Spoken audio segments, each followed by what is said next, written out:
Liverpool, 1800 and something. Picture 78,000 people crammed into streets that were never meant to hold them. Now imagine those streets haven't been cleaned in weeks. The horses keep dropping their business everywhere. The chimneys never stop coughing up coal smoke. And somewhere in the middle of all this chaos, you're just trying to survive until tomorrow. Here's what it was actually like to live in one of the most powerful, most dangerous, and most foul-smelling cities on Earth. Before we dive into this, if you're enjoying falling asleep to stories like this one, tap that subscribe button and drop a comment telling me where you're listening from tonight and what time it is where you are. I love hearing from you late-night listeners. Now then, let's get you to sleep. But first, get comfortable. Go ahead and adjust that pillow. Fluff it up a little. Find that perfect spot where your head just sinks in. Pull your blanket up higher if you need to. Tuck it around your shoulders. Let your body settle deeper into the mattress. Feel how soft it is beneath you, how clean your sheets are, how warm and safe you feel right now in this moment. Take a slow breath in and let it out. Notice how the air in your room doesn't burn your lungs, doesn't taste like coal smoke and horse manure, doesn't make your eyes water. That's a luxury you probably never think about. Clean air, a soft bed, a room that's yours. Hold on to that feeling. Remember it. Because where we're going, none of those things exist. Your eyes open to darkness, not the comfortable darkness of a bedroom with blackout curtains. This is a thick, damp, underground kind of dark, the kind that presses against your face like a wet cloth. You're lying on something that might have been a mattress at some point, maybe years ago. Now it's just a lumpy sack filled with straw that smells like it's been wet and dried and wet again more times than anyone bothered to count. This is home. A cellar beneath a house on one of Liverpool's back courts, 8 feet below street level. The ceiling is so low that if you stand up straight, the top of your head brushes against the damp stones above. There's no window, no ventilation, just a narrow set of stairs leading up to a trap door that opens onto the courtyard. 45,000 people in this city live like this, in cellars, underground, like human moles burrowing beneath the grand Georgian buildings that the merchants built with their cotton money and their sugar money and their other money that nobody talks about anymore. You're not alone down here either. There's your sister curled up against the far wall. She's 14, works at the rope factory down by the docks, hasn't stopped coughing for 3 weeks now. There's an older man in the corner who you think might be named George. He pays 2 pence a night to sleep here. His breath rattles like there's something loose inside his chest. And there's a woman with a baby who arrived yesterday. You don't know her name. She doesn't talk much. 5 people, 1 room, underground. The smell is something you've learned to ignore. Sort of. The way you ignore the ache in your back from the dock work or the constant gnawing in your stomach. Human bodies packed together in a space with no air circulation. Chamber pots that get emptied into the courtyard above, where the contents sometimes seep back down through the stones during heavy rain. Mould growing on every surface, the sourness of unwashed clothes and unwashed skin. But here's the thing, you don't really notice it anymore. This is just what air smells like to you. It's the only air you've ever known. You know it's morning because you can hear the world waking up above you. Footsteps on cobblestones, the clatter of wooden cartwheels, someone yelling in Irish, someone else yelling in Welsh, a baby screaming somewhere nearby, the deep resonant bells of St. Nicholas Church tolling the hour. That's your alarm clock, the Sailors' Church they call it. Its spire rising up over the waterfront like a finger pointing at heaven. Sailors coming home from months at sea would spot that spire and know they'd finally made it back to Liverpool. You count the bells. 5, 6, 6 in the morning. Time to move. Your muscles protest as you sit up. Every part of you aches from yesterday's work. Hauling cotton bales up from ship holds, carrying barrels of sugar across the quayside, loading and unloading until your arms felt like they might fall off. And for what? 4 shillings and 6pence. Enough to pay for this cellar, buy some bread, and put a few pennies aside for when the work dries up. Because the work always dries up eventually. That's the thing about being a dock worker in Liverpool. There's no guaranteed employment, no steady wage. Every morning you show up at the dock gates and hope that someone picks you out of the crowd. Hope that the ships have come in.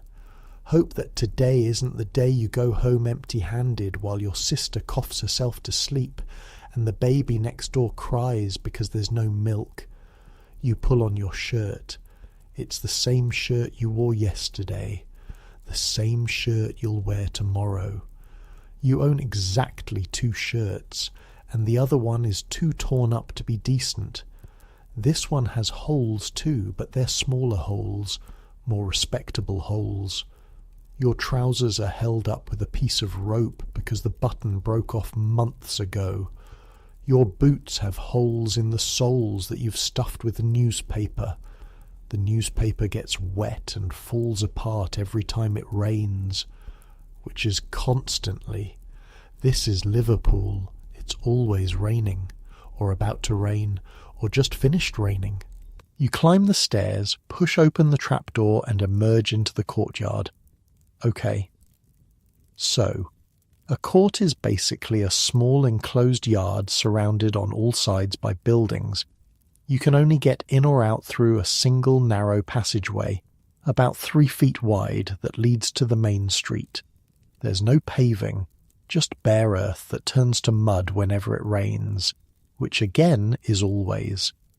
There's a single pump in the corner that provides water for everyone who lives here, about 40 people, 1 pump, and next to the pump there's the privy, 1 privy, for 40 people. The privy is a pit in the ground covered with a wooden seat. When it fills up, which it does regularly, someone is supposed to come empty it. In theory. In practice, it often overflows. The contents spill out across the courtyard. People track it into their homes on their boots. Sometimes it seeps down into the cellars below. This is why doctors keep saying Liverpool is the unhealthiest town in England. The average age of death here is 17 for working people. 17. In the countryside, people live into their 30s. In London, they make it to the mid-20s on average. But Liverpool? If you're working class in Liverpool, you're lucky to see 20. You're 19.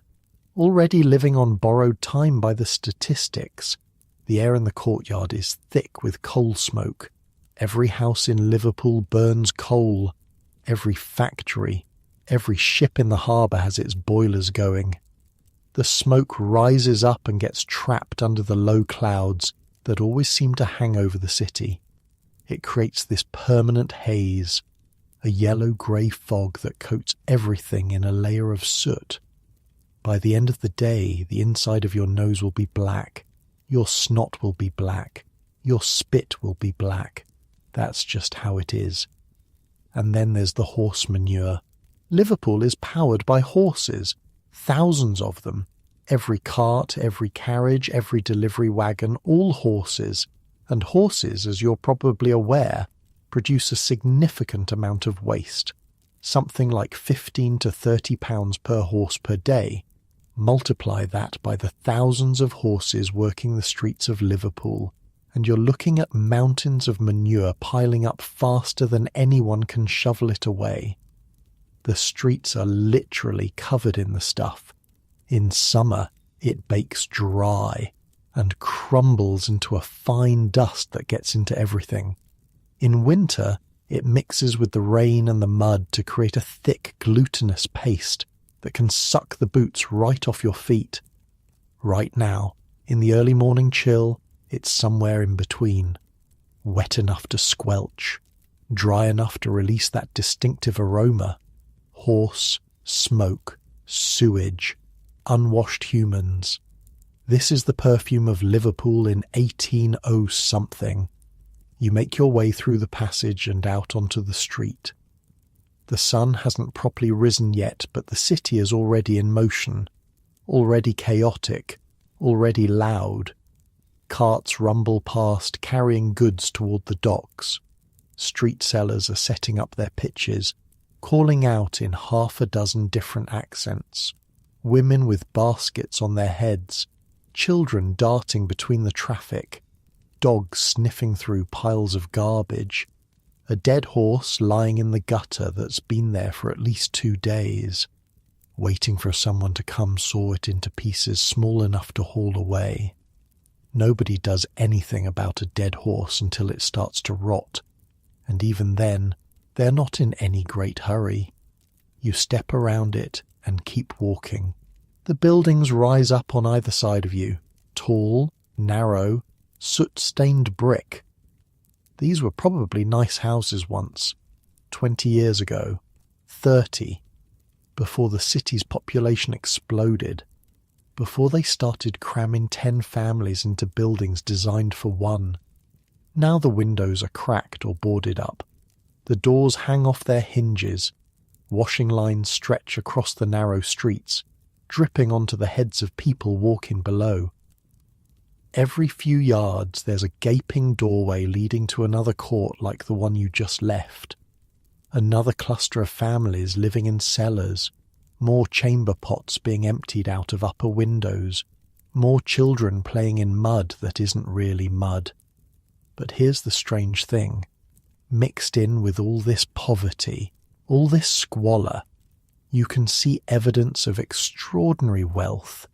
There, at the end of the street, a Georgian townhouse with clean windows and a freshly painted door, a brass knocker gleaming in the early light, a servant sweeping the front steps. These are the homes of the merchants, the ship owners, the men who built their fortunes on the triangular trade. Liverpool to Africa, Africa to the Americas, Americas back to Liverpool. A circuit of commerce that made this city one of the richest in the entire British Empire. The slave trade was formally abolished a few years back, 1807. But the wealth it created is still here, still visible, in the elegant Georgian squares, in the grand public buildings, in the fine clothes of the merchants' wives as they're helped into their carriages, and in the cellars where people like you live underground because there's nowhere else affordable. That's Liverpool for you, a city of extremes, grand wealth and crushing poverty existing side by side, sometimes literally next door to each other, the rich stepping over the poor in the street, the poor staring up at windows they'll never see the inside of. You turn a corner and there it is, the waterfront. Even after all these years of living here, it still takes your breath away. Not in a beautiful way, more in a how is this even possible way. The docks stretch along the riverfront for what feels like miles. Quays and basins and warehouses and cranes, ships of every size crowding against each other. Tall ships with their masts creating a forest of wood against the sky. Smaller vessels darting between them like insects. The River Mersey beyond, grey and choppy, dotted with more ships waiting their turn to unload. This is where Liverpool's power comes from. This vast, complicated, constantly moving machine of commerce. Cotton from America, sugar from the Caribbean, tobacco, coffee, rum, timber from Canada, iron ore from wherever they're digging it up these days, all of it flowing through Liverpool, all of it handled by men like you. The dock gates are already surrounded by a crowd. There must be 100 men here, maybe more, all of them hoping for work, all of them knowing there isn't enough for everyone. You recognise some faces: the tall Irishman with the broken nose, the older fellow who used to be a sailor until he lost 3 fingers to a winch accident, the group of Welsh lads who stick together and speak their own language and don't mix much with anyone else. You push your way through to find a spot near the front. This matters. The hiring foremen tend to pick from what's closest. If you're stuck at the back, you might as well not have come. A man climbs up onto a crate. Big belly. Red face. The kind of face that comes from drinking too much beer and eating too much meat while the people around him go hungry. This is one of the master stevedores, the men who organise the dock labour, the men who decide whether you work today or starve. He scans the crowd with the expression of someone picking livestock at market. Nobody speaks, nobody moves. 100 men holding their breath, waiting to be chosen, knowing that most of them won't be. The stevedore points. You, not you there, the big one. No, not you, the other big one. You and you. His finger sweeps across the crowd like a scythe, cutting away the ones he wants, leaving the rest to wither. He points at you. You step forward, trying not to look too eager, trying not to look too relieved, acting like you expected this all along, like there was never any doubt. You're in. Today at least you'll work. Today you'll eat. Today your sister might have enough for a bit of broth to ease her coughing. Tomorrow is tomorrow's problem. The stevedore waves you and the other chosen ones toward the quay. Behind you, the unchosen begin to drift away. Some will try their luck at other dock gates. Some will look for different work. Some will give up and go home to tell their families that there's nothing today. You don't look back. You can't afford to. The clock is ticking. The ships are waiting. And somewhere below their wooden decks, hundreds of tons of cargo need to be moved by human hands. Your hands. The hull of the ship looms above you like a cliff face. The smell here is different from the street. Salt, tar, the particular mustiness of cotton bales that have spent weeks at sea, wet rope, fish, something that might be spices. A ladder leads up to the deck. You climb without hesitation, hand over hand. Your body knows this routine even if your mind is still waking up. At the top, a crew member barely glances at you before pointing toward the hold. Down you go, into the belly of the beast. It's dark down here. A few oil lamps providing just enough light to avoid tripping over things. The hold is packed with cargo, bales of cotton, each one weighing several 100 pounds, barrels of sugar, sticky and sweet-smelling, crates of tobacco that make your eyes water. Your job is simple. Pick it up, carry it out, set it down on the quay, go back for more, repeat, over and over, for the next 12 hours, maybe 14, however long it takes to empty the hold. No breaks, no food provided, no water, unless you brought your own. You brought your own. A leather flask filled from the courtyard pump this morning. The water tastes like rust and something else you'd rather not think about. But it's wet. And after a few hours of hauling cotton, you'll drink anything. The first bale is the hardest, cold muscles straining against dead weight. You hook your cotton hook into the burlap and pull. Drag it across the rough planks of the hold. Wrestle it up the ladder, across the deck, down the gangplank, onto the quay where other men are stacking it into carts, then back down for another one, and another, and another. The hours blur together. Your world shrinks to the simple rhythm of labour. Lift, carry, set down, return. The sun rises somewhere beyond the smoke haze. You can tell because the light changes, gets brighter, gets warmer, though you barely notice. Down in the hold, it's always the same murky dimness. By midday, your arms are trembling. Your back is screaming. There's a blister forming on your right hand where the cotton hook rubs against your palm. You ignore it. Everyone here has blisters. Blisters are just part of the deal. One of the other labourers, a young man about your age, collapses against a stack of crates. His name is James, or John, something like that. You've worked alongside him a few times but never really talked.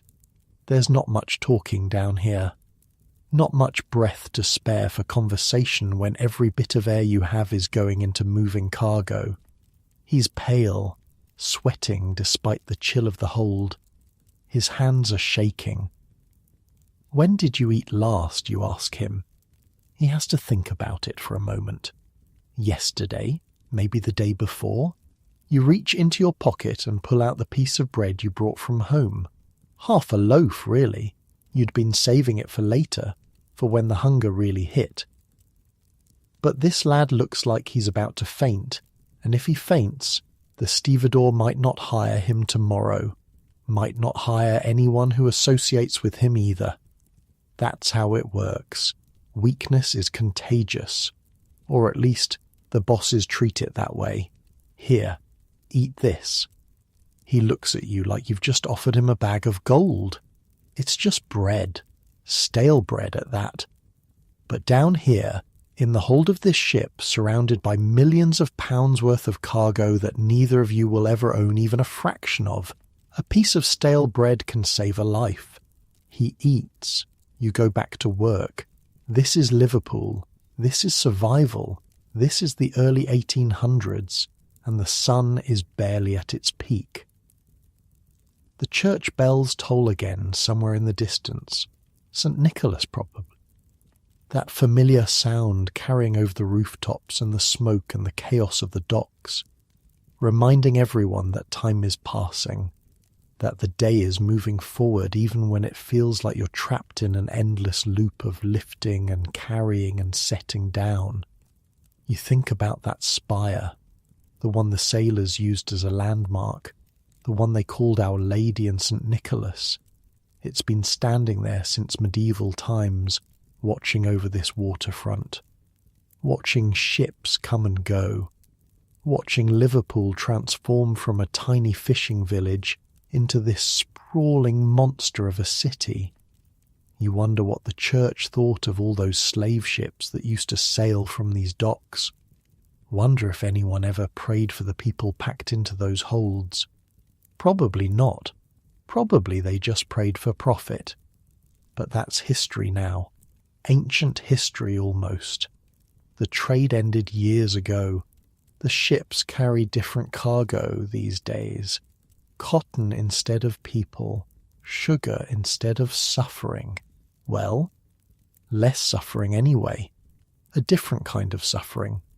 The kind where you work until your body breaks instead of the kind where you're worked until your body breaks as someone else's property. Progress, they call it. You grip your cotton hook and descend back into the darkness. The afternoon crawls by one cotton bale at a time. Your shoulders have gone numb, which is actually a blessing because it means they've stopped hurting. Your hands are a different story. The blister on your right palm has burst open, leaving raw skin that stings every time you grip the cotton hook. You've wrapped a strip of cloth around it, torn from the hem of your shirt. It helps a little, not much. The lad you gave your bread to earlier is still working, still on his feet. He catches your eye across the hold and gives you a small nod. That's all. No words, just acknowledgement. In this world, that's practically a declaration of lifelong friendship. The hold is emptying out. What started as a solid wall of cargo has become a scattered collection of stragglers. The final bales, the last few barrels, the crates that got shoved into corners and forgotten until now. You can see the ship's ribs now, the wooden bones of the vessel exposed where the cargo used to be. There's bilge water sloshing around at the bottom, black and foul smelling. You try not to step in it. You fail. One more trip, then another. Then finally, blessedly, the stevedore appears at the top of the ladder. That's it, lads. She's empty. You climb out of the hold for the last time. The fresh air hits you like a slap. Well, fresh is probably too strong a word. The air on deck still smells like Liverpool, still has that characteristic blend of smoke and salt and sewage. But compared to the stale, suffocating atmosphere of the hold, it feels like breathing mountain air. The sun is going down. Has been going down for a while now, apparently. You were so focused on the work that you didn't notice the light changing, didn't notice the shadows lengthening across the quay, didn't notice that you've been at this for nearly 12 hours. Your body notices now, though, all at once, every muscle, every joint, every fibre of your being screaming that it wants to lie down and never get up again. But first, payment. The stevedore has set up a little table near the warehouse. He's got a ledger open in front of him and a cash box at his elbow. The workers line up, shuffling forward one by one to receive their wages. When it's your turn, he barely looks at you. Just runs his finger down the list, finds your name, and counts out the coins. 4 shillings, 6pence. You take the money and step aside. 4 and 6 for 12 hours of back-breaking labour. Roughly 4pence an hour. Less than what some of these merchants spend on a single glass of wine with their dinner. But it's money. Real money. Coins in your pocket. Enough to keep the cellar roof over your head for another week. Enough to buy food. Enough to maybe, if you're careful, set a little aside for the days when there's no work at all. You count the coins twice. Old habit. Then you tuck them deep into your pocket, keeping your hand over them as you walk. Pickpockets work these docks. Everyone knows it. Kids mostly. Fast little fingers that can lift a man's wages before he even knows they're gone. You've seen it happen to others. You're not about to let it happen to you. The quay is quieter now. The frenzy of the day has died down. Ships are settling in for the night, their crews either ashore drinking or below deck sleeping. The cranes stand still. The carts have stopped their endless rumbling. Even the seagulls seem to have called it a day, though a few still wheel overhead, screaming at nothing in particular. You start walking, not toward home, not yet. Your legs are moving on their own, carrying you along the waterfront, and you let them.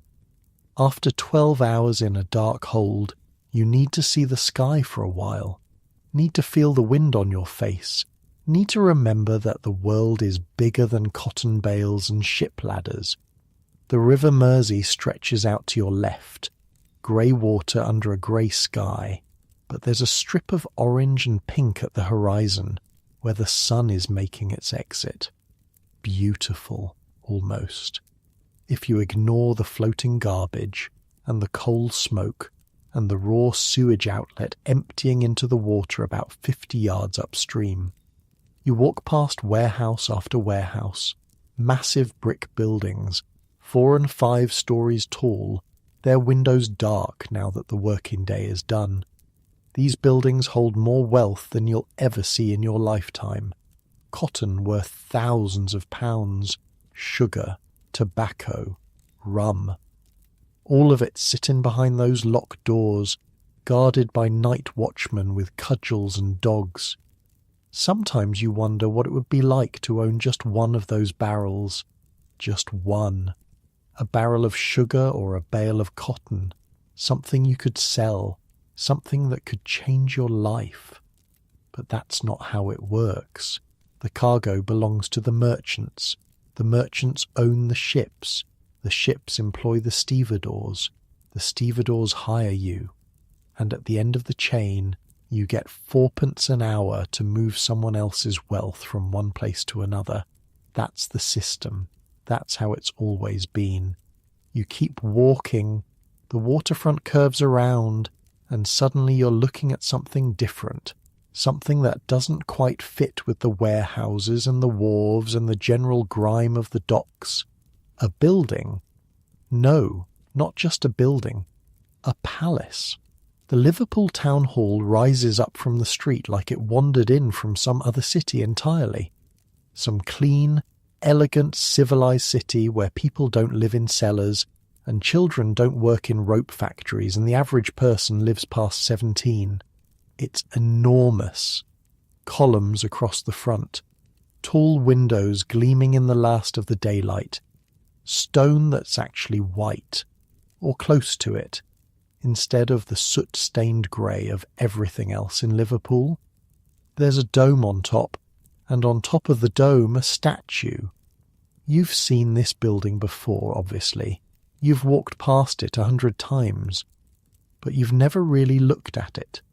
Never stood here with 4 shillings and 6pence in your pocket and actually thought about what it represents. The town hall is where the power lives, where the merchants meet to discuss their business, where the council makes decisions about the city, where balls are held in grand ballrooms while people like your sister cough blood into their handkerchiefs. That statue on top. You've heard people say it's Minerva, or maybe they said Britannia, some goddess or other. She's holding something, a spear maybe, or a shield. It's hard to tell from down here. She's just a dark shape against the darkening sky looking down on all of it.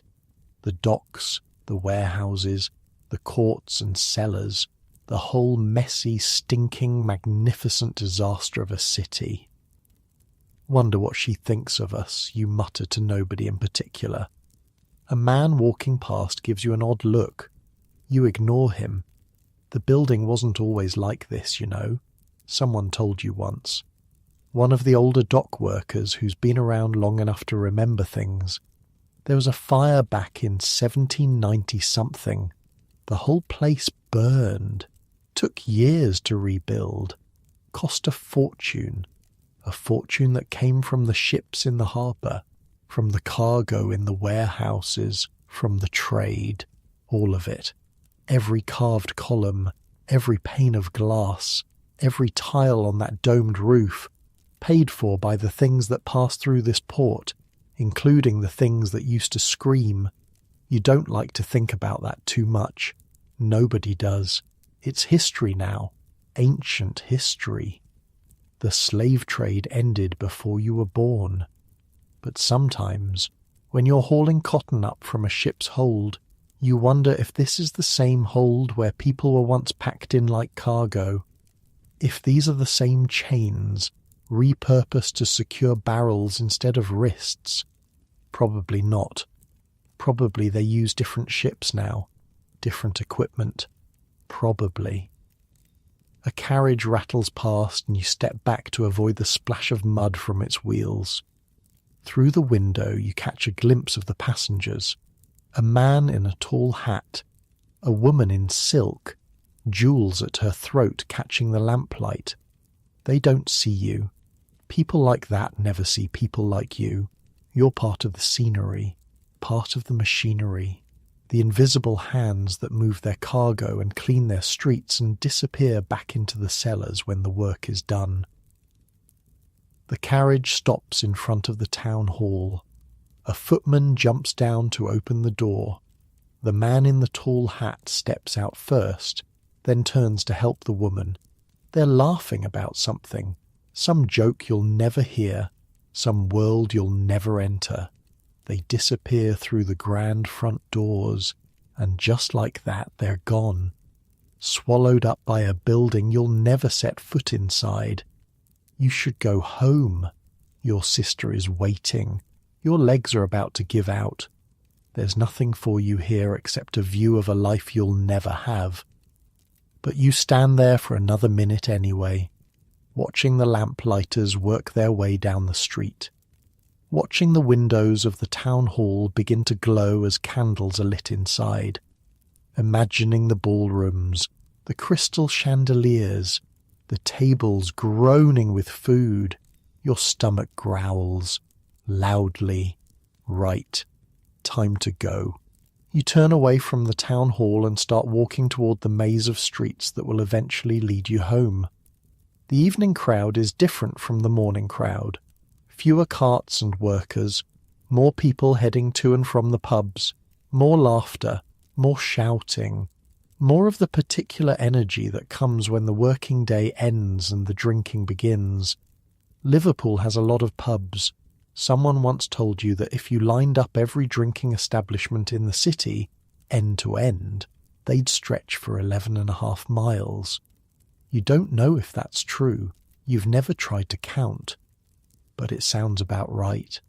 On every street, every corner, there's somewhere to buy beer or gin or rum. Somewhere to spend the wages you just earned. Somewhere to forget for a few hours that you'll have to do it all again tomorrow. You're tempted. Your throat is dry. Your muscles are aching. A drink would take the edge off, would make the long walk home feel shorter, would give you something to do with your hands besides pressing them against the coins in your pocket. But no, not tonight. Tonight, every penny matters. You keep walking. The streets get narrower as you move away from the waterfront. The buildings get taller. The light gets dimmer. Gas lamps here and there, but not enough. Never enough. Shadows pool in doorways and alleys. Shapes move in the darkness. Some of them human. Some of them probably rats. You walk faster. This part of town is where the Irish live.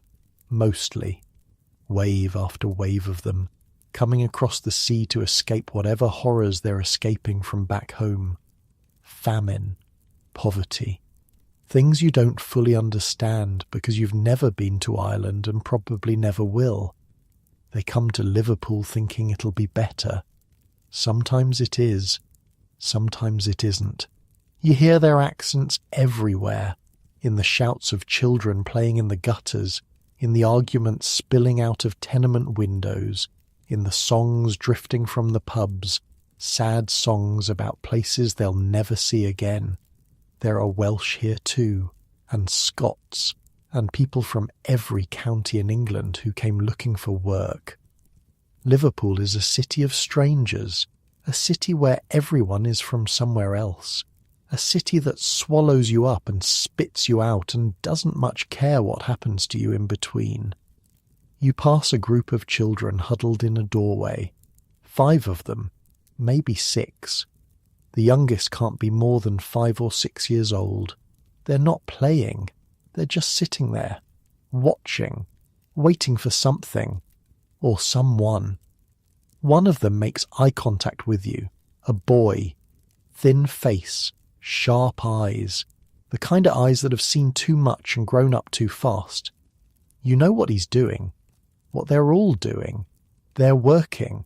Just not the kind of work that shows up in ledgers or pays wages at the end of the day.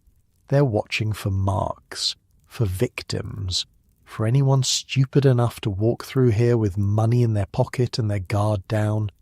You keep your hand on your coins and keep moving. The boy doesn't follow you. Maybe you look too poor to bother with. Maybe you look too alert. Maybe he's waiting for someone better. Either way, you're grateful. A few more streets, a few more turns. The buildings pressing in closer and closer until you can almost touch both walls with your outstretched arms. The smell getting worse. The sounds getting louder. Babies crying. Dogs barking. Someone somewhere smashing something made of glass. Home, or what passes for it. You duck through the narrow passage into the courtyard. The pump is still there. The privy is still there, reeking as always. The trapdoor leading down to your cellar is still there right where you left it. You lift it open and descend into the darkness. Your sister is awake, sitting up against the wall, wrapped in a blanket that's more holes than fabric. The older man, George or whatever his name is snoring in his corner. The woman with the baby is nursing or trying to. The baby isn't crying right now. small mercies. You made it back, your sister says. Her voice is hoarse. The cough is getting worse. You can hear it in every word. Made it back. You sit down next to her and pull out your wages. In the darkness you can barely see the coins, but you count them by feel. 4 shillings, 6pence, all still there. Good day, she says. Good enough. You give her one of the shillings. For food tomorrow. For whatever medicine she can find. For whatever might help. She takes it without arguing. That's how you know how bad she's feeling. Normally she'd insist you keep it. Normally she'd say she's fine, she doesn't need anything, save your money. Tonight she just closes her fingers around the coin and says thank you. You lean back against the damp stone wall and close your eyes. 12 hours of hauling cotton, 4 and 6 in wages, minus 1 shilling for your sister. That leaves 3 and 6. Enough to pay the rent. Enough to eat. Enough to survive another week. If the work holds out. If the ships keep coming. If your body doesn't give out before your luck does. Above you, through 8 feet of earth and stone, you can hear Liverpool settling in for the night, the last carts rumbling home, the drunks singing their way between pubs, the church bells of St. Nicholas tolling the hour. You count the bells, 9, 10, 10 o'clock, late, but not too late. Tomorrow you'll do it all again. Wake up at 6, walk to the docks, hope to be chosen, haul cargo until your arms fall off, collect your wages, walk home, sleep, repeat. This is your life.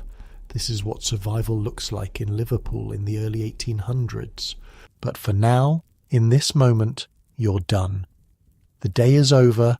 Your sister is beside you. There's money in your pocket, and somewhere above the smoke and the clouds, there might even be stars. You wouldn't know. You've never seen them from down here. Sleep comes slowly. It always does in this damp darkness. But eventually it comes, and for a few hours at least you're somewhere else.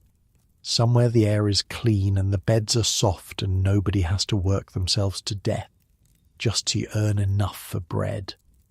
Maybe somewhere like that exists, somewhere in the world. Maybe someday you'll find out. For now, though, there's only Liverpool, only the cellar, only the endless, grinding, beautiful, terrible struggle to survive. And tomorrow you get to do it all over again. 3 days later, and the ships have stopped coming. It happens sometimes. Bad weather out in the Irish Sea, delays at the American ports, some bureaucratic tangle that keeps the cargo sitting in warehouses across the Atlantic instead of here where it belongs. Whatever the reason, the result is the same. No ships, no work, no wages. You've been to the dock gates every morning, stood in the crowd with the other men, watched the stevedores shake their heads and walk away. Nothing today, lads. Try again tomorrow. Tomorrow comes. Same story. So now you're walking through Liverpool with nothing to do and nowhere to be, which sounds like a luxury until you remember that every day without work is a day without pay. Every day without pay is a day closer to not making rent. Every day closer to not making rent is a day closer to the street. And your sister is getting worse. The cough has deepened. It comes from somewhere down in her chest now, a wet, rattling sound that keeps you awake at night. She's been spitting blood into a rag she thinks you haven't noticed. You've noticed. You just don't know what to do about it. The shilling you gave her bought some medicine from a woman down the street. Some kind of tonic. Smelled like alcohol and something bitter. Might have been herbs. Might have been poison for all you know.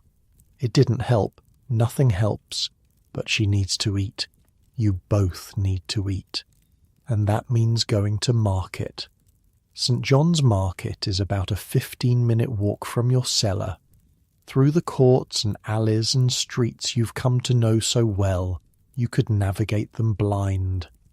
Past the dead horse that's finally been cleared away, leaving only a dark stain on the cobblestones. Past the gin shop where a woman is already drunk at 10 in the morning, leaning against the doorframe and singing something sad. Past the children who are definitely pickpockets, and the children who are probably pickpockets, and the children who are just children, though it's hard to tell the difference sometimes. You keep your hand on your coins, 2 shillings and 3 pence left. That's all that stands between you and nothing. The market announces itself before you see it. First, the noise, a roar of voices that grows louder with every step, hundreds of people shouting over each other, vendors calling out their wares, customers haggling, children screaming, dogs barking. Somewhere, someone is playing a fiddle, though you can barely hear it over the chaos. Then the smell. Oh God, the smell! Fish. That's the first thing that hits you. Raw fish. Old fish. Fish that's been sitting out since dawn and is starting to get ideas about its future. It mingles with the meat smell, blood and sawdust and something gamey that might be rabbit or might be cat. Hard to tell. Nobody asks too many questions at St. John's Market. Under that, vegetables. Cabbage and onions and potatoes, some of them fresh, some of them not so fresh. All of them adding their own particular notes to the symphony of stench. Crushed produce on the floor, ground into the stone by 1,000 passing feet. Spilled liquids, rotting scraps, and of course, people, unwashed, sweating, packed in shoulder to shoulder. The same unwashed body smell you know from your cellar, multiplied by hundreds. Welcome to St. John's Market, the place where Liverpool feeds itself. You step through the entrance and into the crush. The building is enormous, a vast iron-roofed hall that stretches out in every direction, supported by cast-iron columns that rise up like the trunks of metal trees. Light filters down through glass panels in the ceiling, illuminating the chaos below. Stalls and tables and stands crammed together with barely enough room to walk between them. Every inch of space put to use. Every surface covered in something for sale. This is cutting edge, apparently. Modern engineering. The iron frame, the glass roof. All of it designed to bring order to the chaos of street markets. To provide shelter. To improve hygiene. The hygiene part might need some work. The floor is slick with something you'd rather not identify. Your boots squelch with every step.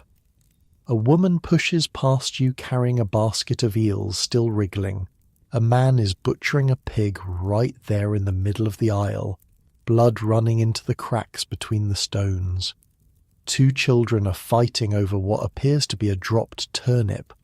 You navigate through it all, keeping your head down, keeping your hand on your money, keeping your eyes open for both bargains and threats. The fish section is the worst, or maybe the best, depending on your perspective. The fish is cheap here, really cheap. Herring at a halfpenny apiece, fish heads for almost nothing, which can make a decent soup if you know what you're doing. The problem is the smell, and the flies, and the nagging suspicion that some of this fish has been here long enough to apply for citizenship. But protein is protein. You can't afford to be picky. "How much for the herrings?" you ask a woman behind one of the stalls. She's got a face like leather and hands that have clearly gutted about 1 million fish. She looks you up and down, assessing, deciding how much she can squeeze out of you. "Penny for 2, she says. You shake your head. "Halfpenny each. So 2 for a penny is robbery. A girl pushing a handcart nearly takes out your knees. You step aside without breaking eye contact with the fishwoman. 3 for a penny, she offers. Better. You hand over the coin and she wraps 3 small herrings in a piece of paper that's already translucent with old fish oil. The smell is going to be with you for the rest of the day. But at least there'll be dinner tonight. You move on, past the cheese sellers with their wheels of hard yellow cheese that you can't afford, past the bread stalls where the loaves are actually reasonably priced, but you know a bakery closer to home that's cheaper still, past the meat section where butchers are hawking everything from beef to pork, to things that are probably beef or pork but might also be horse. Horse meat is illegal to sell. Everyone knows this. Everyone also knows that some of these butchers aren't exactly strict about the regulations. If it's cheap enough, people don't ask questions. Hunger has a way of making you flexible about these things. You stop at a vegetable stand. Potatoes, onions, cabbage. The holy trinity of poor people's cooking. A few potatoes and an onion, combined with those herrings, will make something almost like a meal, almost like enough. The vendor is a young man, about your age. Tired eyes, dirty fingernails. He looks like he's been here since before dawn and wants nothing more than to be somewhere else. 4 potatoes and an onion, you say. He weighs them out on a battered scale. 3 pence, he says. You hand over the coins. Your stash is shrinking. 1 shilling and 11 pence left. A week ago you felt almost comfortable. Now you're watching every halfpenny like it might be your last. The vegetables go into your pockets alongside the fish. You must look ridiculous, lumpy and misshapen and smelling like the catch of the day. But that's the price of not having a basket. Baskets cost money. Money you don't have. You're about to leave when something catches your eye. A commotion near the entrance. Raised voices, a crowd forming around something you can't see. You should ignore it. It's none of your business. Getting involved in other people's problems is a good way to create problems of your own. But curiosity wins. It always does. You push through the crowd until you can see what's happening. A man has a boy by the collar. The man is red-faced and furious, shaking the boy like a rag doll. The boy is maybe 10, 11, skinny, quick-looking, familiar somehow. You recognize him. It's the kid from the doorway, the one who watched you walk past the other night with those sharp, too old eyes. Caught him with his hand in me pocket, the man is shouting. Little thief. Someone call the watchman. The boy isn't struggling, isn't crying, isn't doing anything except staring straight ahead with an expression that says he knows exactly what's coming and has already accepted it. This is what happens to pickpockets when they get caught. Sometimes it's a beating, sometimes it's the watchman, and then the courts, and then prison, or transportation, or worse. A boy that age could be sent to Australia, could be hanged technically, though they don't hang children for petty theft anymore. Usually. The crowd is growing. People love a spectacle. Even here, surrounded by fish guts and rotting vegetables, they'll stop to watch someone else's misery. Makes them feel better about their own, maybe. Someone should do something, a woman mutters. Not that she's volunteering. The man shakes the boy again. Where's me money? What did you do with it? The boy says nothing. His silence seems to make the man angrier. You should walk away. This isn't your problem. That boy would have robbed you if he'd had the chance. He's a thief, a criminal. Whatever happens to him, he brought it on himself. But he's also a child. A hungry, desperate child doing what hungry, desperate children do. And you remember what it was like. Before the dock work. Before you were big enough to lift cotton bales. Before anyone would hire you for anything. You remember the streets, the hunger, the things you did that you don't like to think about anymore.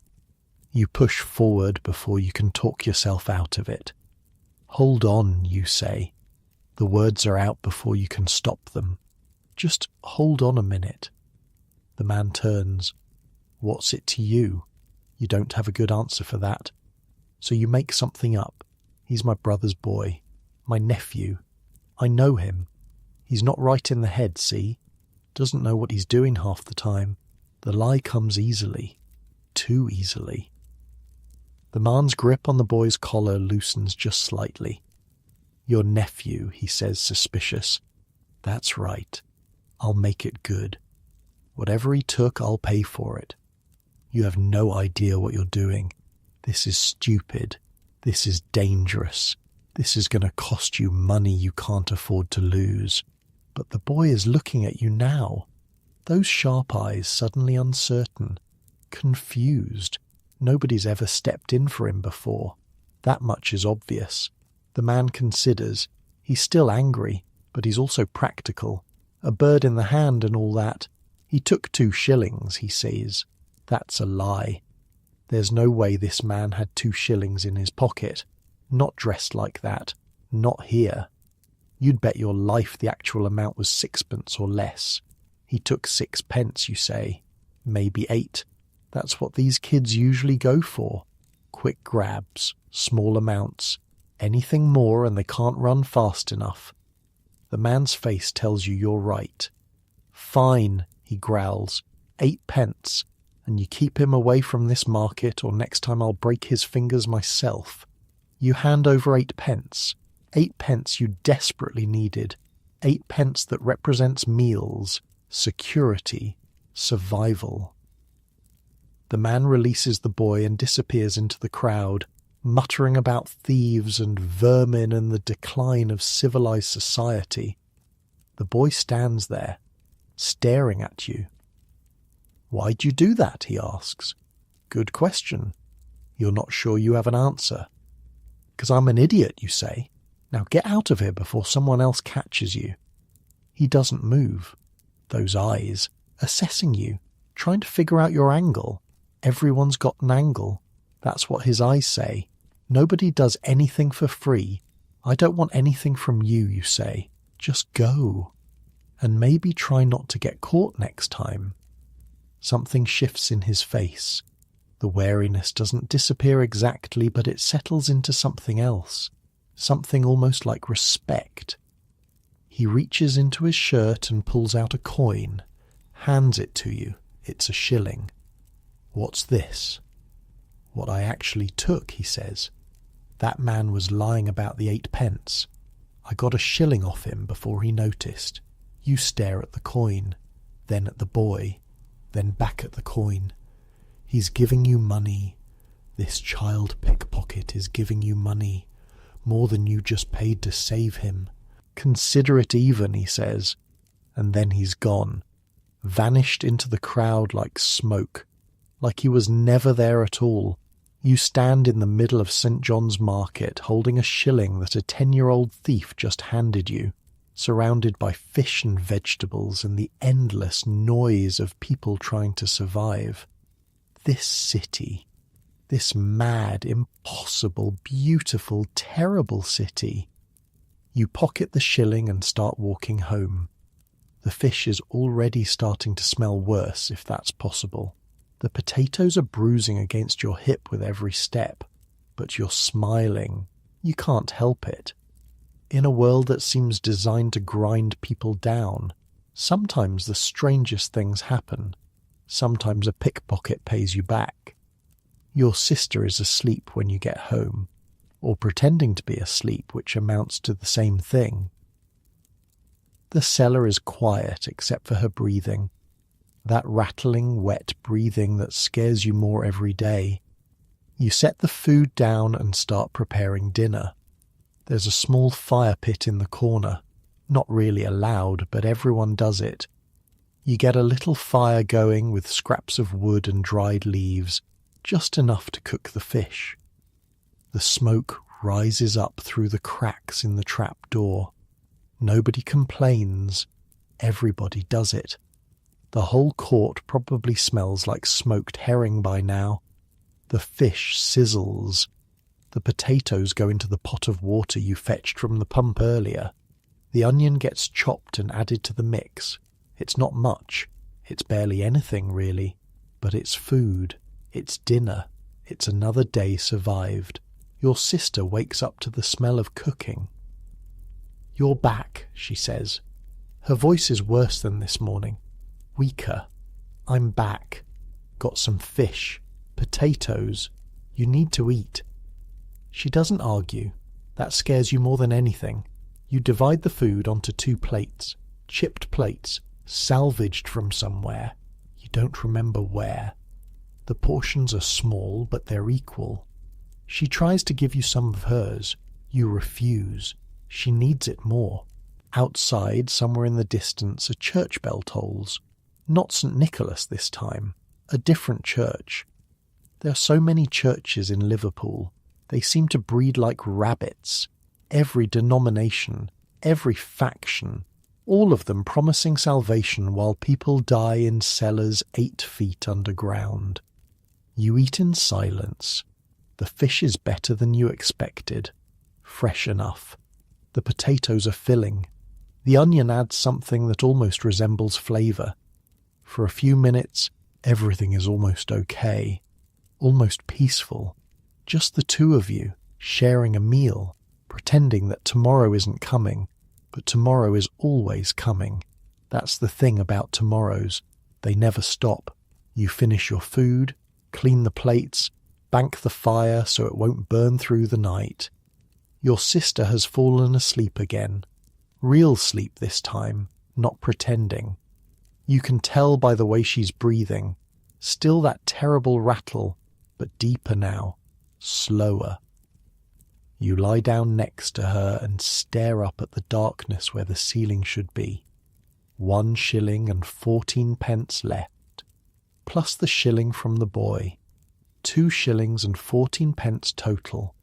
Enough for maybe another week if the work comes back. If the ships start arriving again. If nothing else goes wrong. In Liverpool, something always goes wrong. But that's tomorrow's problem. For now, you close your eyes and let the darkness take you. The sound of the city fades. The smell of fish and smoke and underground air fades. Everything fades into the soft, empty space between waking and sleeping. And somewhere out there, in the maze of streets and courts and cellars, a 10-year-old pickpocket is probably robbing someone else. You hope he doesn't get caught. Sunday morning. No work today, even if there were ships. The Sabbath is the one day when Liverpool pretends to be respectable.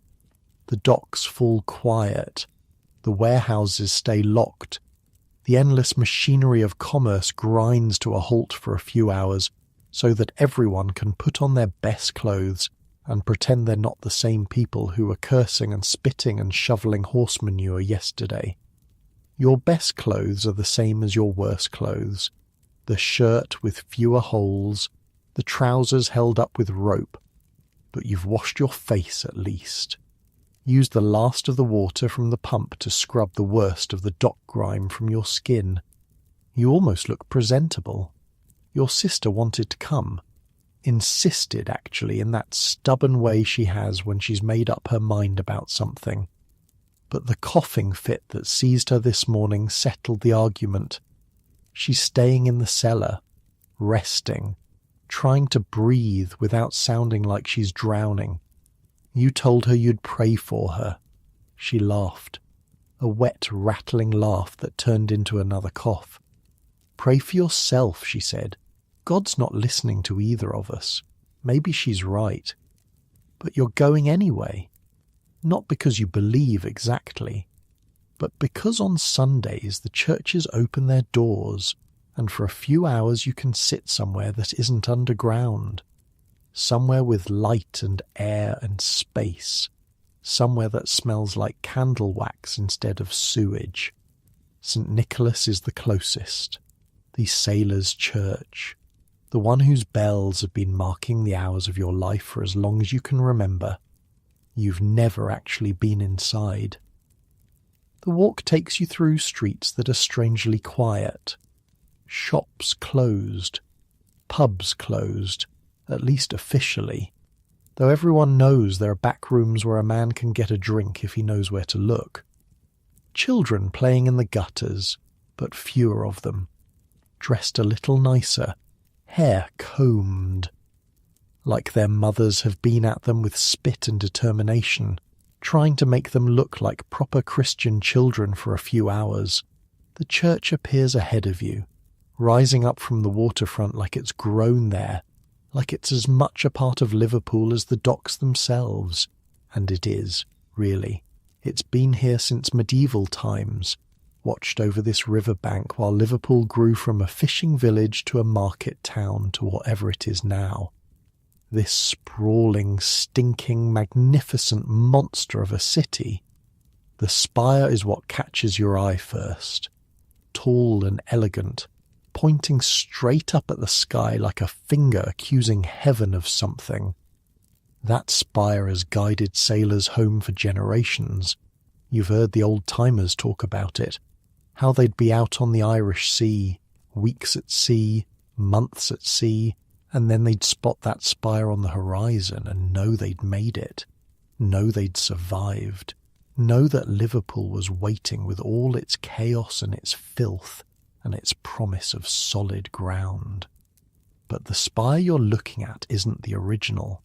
An old man told you that once, one of the night watchmen at the docks killing time during a quiet shift. The spire you see now was built to replace the one that fell. 1810, he said. February. A Sunday morning, just like this.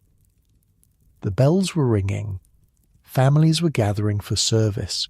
Children from the local charity school, the poor kids who got their education from the church's generosity, were filing into the nave. And then the spire came down, just like that. No warning. One moment it was standing there, solid as it had been for 60 years.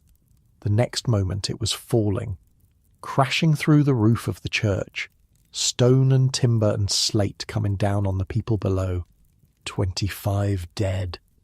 That's what the old man said. 25 people killed in an instant, most of them children. You think about that as you approach the church doors. Think about those families walking in on a peaceful Sunday morning, just like you're doing now. Think about the parents who lost children, the children who lost parents, the horror of it. One moment you're praying, the next moment the sky is falling. They rebuilt, of course. Liverpool always rebuilds. The spire went back up, taller and stronger than before. The roof was repaired, the pews were replaced. Within a few years, you probably couldn't even tell anything had happened, unless you knew where to look. You step through the doors and into the church. The smell hits you first. Candle wax, incense, something floral, probably from the arrangements near the altar. It's so different from everything outside that for a moment you just stand there, breathing it in. The space is larger than you expected. High ceiling, tall windows letting in the grey Liverpool light, wooden pews stretching toward the altar, already filling up with worshippers. Working people mostly, though you spot a few finer coats near the front. The merchants who choose to worship here instead of at one of the fancier churches inland. You find a seat near the back, slide onto the hard wooden bench and try to make yourself small, unnoticeable, just another poor soul seeking a few hours of peace. The service begins. The vicar's voice drones on, rising and falling in that particular rhythm that church voices have. You don't really listen to the words. They wash over you like the sound of the sea, comforting in their familiarity even if the meaning doesn't quite land. Instead, you look around. The walls are covered in plaques, memorial tablets, names and dates and little inscriptions commemorating the dead. Some of them are clearly wealthy people, ship owners, merchants, men of standing and substance. Their tablets are large, ornate, carved with angels and anchors and other symbols of maritime prosperity. Others are simpler. Small brass plates with names you don't recognize. Sailors, probably. Men who died at sea and never came home. Men whose bodies are somewhere at the bottom of the Atlantic, but whose names at least made it back to Liverpool. And then there are the ones from 1810. You spot them near the side entrance, a group of tablets clustered together, smaller than the merchant memorials, less elaborate, but there are so many of them, name after name after name. The children: Mary, aged 9, William, aged 7, Elizabeth, aged 11. The names blur together. A whole generation of Liverpool's poor wiped out in an instant because a spire that had stood for 60 years decided that this Sunday, this particular Sunday, was the day it would fall. You wonder if anyone saw it coming, if there were cracks in the stonework, warning signs that people ignored because the spire had always been there and surely always would be. Or if it really was that sudden, that random, that cruel. Life in Liverpool teaches you that things can change in an instant, that the ground beneath your feet is never as solid as it seems, that everything you have can be taken away before you even have time to scream. But still, children in church on a Sunday morning, that seems like a particular kind of cruelty, the kind that makes you wonder if your sister is right about God not listening. The service ends. People begin to file out, nodding to neighbours, exchanging quiet greetings. You stay in your pew for a moment longer, still looking at those memorial tablets. A voice interrupts your thoughts. Lost someone, did you? You turn. An old man has settled onto the pew beside you. He's ancient, face like a weather-beaten cliff, hands gnarled and spotted with age, but his eyes are sharp, bright, the eyes of someone who's seen everything and is still somehow paying attention. No, you say, just looking. He nods, follows your gaze to the tablets on the wall. 1810, he says. I remember it. You look at him more closely. He'd have to be ancient to remember something from over 20 years ago, but he looks ancient, maybe old enough. I was a boy, he continues, not much older than those children. Would have been in that church myself, except I was sick that morning. My mother kept me home. He says it flatly, no drama, just a fact. Sometimes I think about that, he says, all those years I've had, all the voyages, all the places I've seen, and I only got them because I had a fever that Sunday morning. You don't know what to say to that, so you don't say anything. The old man shifts on the bench. His joints crack audibly. You work the docks, he says. It's not a question. How do you know? Your hands, the way you sit. I work ships for 40 years. I can spot a dockman from a mile away. He holds up his own hands, scarred, calloused, missing the tip of one finger on his left hand. Winch accident, he says, noticing your look. 1823. Got off lucky. Could have lost the whole hand. You think about the older dock worker you've seen at the gates, the one missing 3 fingers. Everyone's got a story like that. Everyone who works the waterfront long enough. What ships did you sail on, you ask? The old man is quiet for a moment. Something shifts in his face, a shadow passing behind those bright eyes. All kinds, he says eventually. Merchantmen, traders, some of the fast-packet ships running mail to America. He pauses, and before that, before the trade ended, some of the other ships too. You know what he means. Everyone in Liverpool knows what the other ships were. The triangular trade. Liverpool to Africa, Africa to the Americas, Americas back to Liverpool. The circuit of commerce that built this city. The circuit that carried human cargo. You don't know what to say. What do you say to someone who was part of that? Someone who helped transport people in chains across an ocean. Someone who's now sitting in a church, old and weathered, waiting to die like everyone else. The old man seems to read your thoughts. I was young, he says. Didn't think about what we were doing. Didn't want to think about it. The pay was good. The work was work. You loaded cargo. You sailed. You unloaded. You didn't ask questions about what the cargo was. He looks at his hands again. But you hear things. Over the years. You hear what happened to those people after they left your ship. You meet men who worked the plantations. You read the pamphlets the abolitionists hand out. And you start to understand what you were part of. His voice has gotten quieter, almost a whisper. I've been coming to this church for 20 years now, every Sunday, praying for something I can't name. Forgiveness, maybe.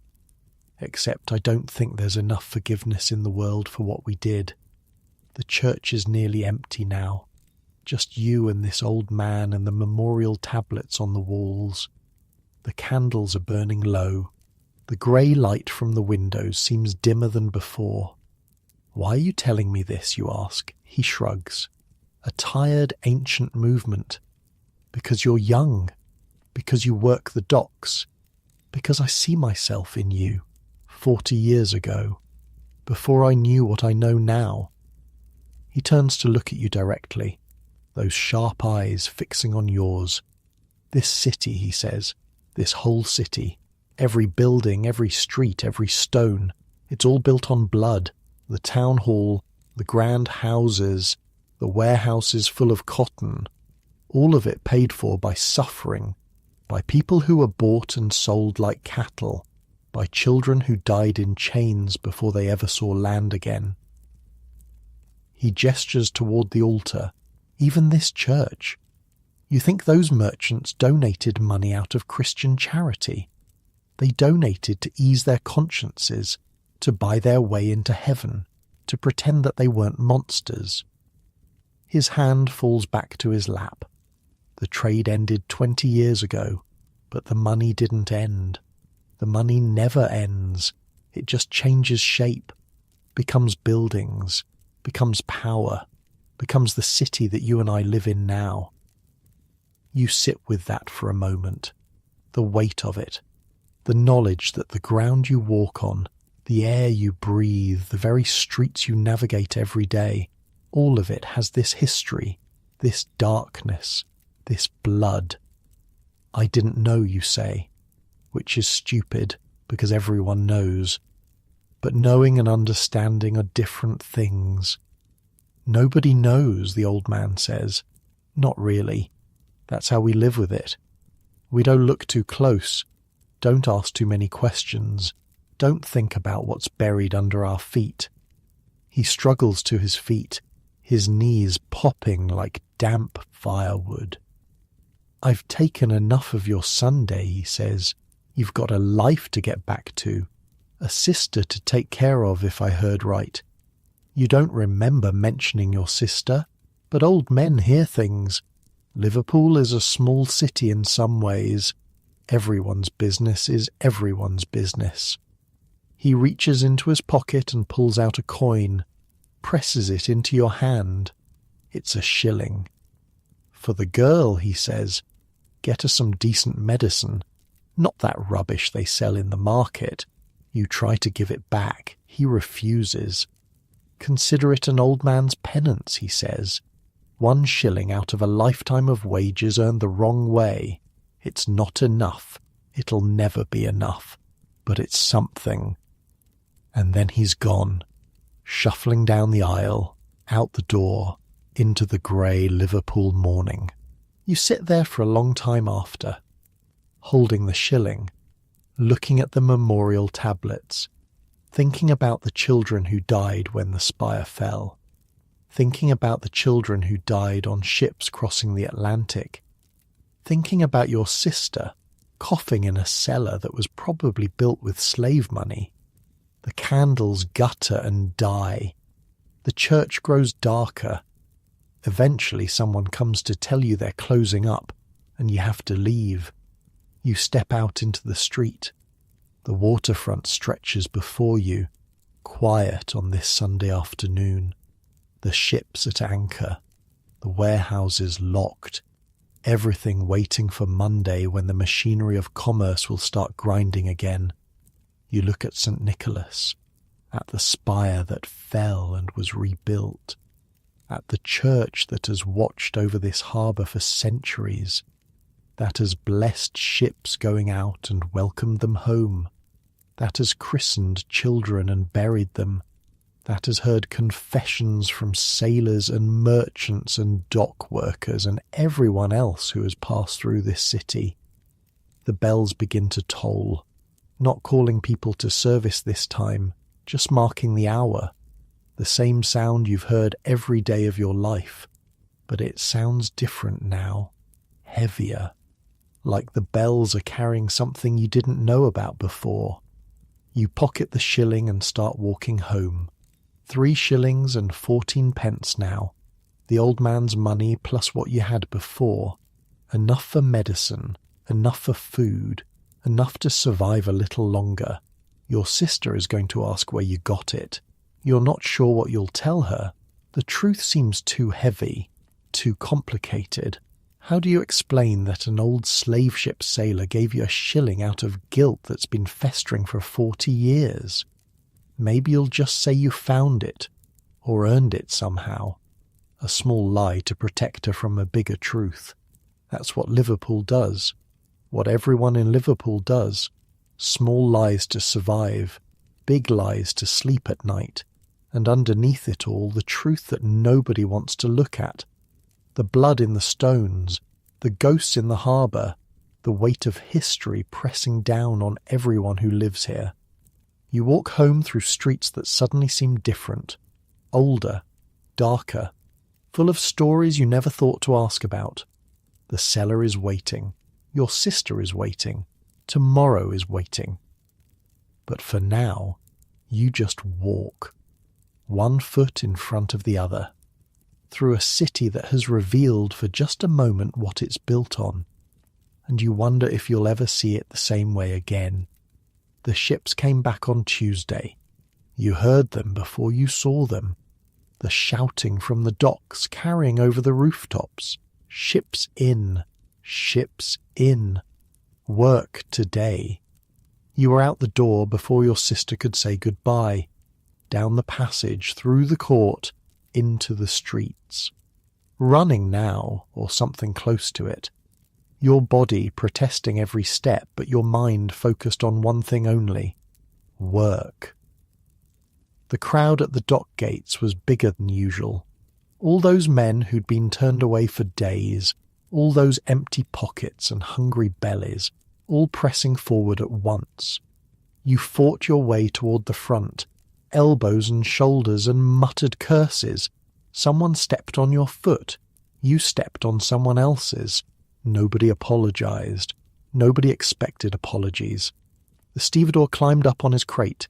Same red face, same belly, same expression of a man choosing livestock. His finger swept across the crowd. You there. He pointed at you. 3 days of nothing, and now this. Work. Wages. Survival for another week.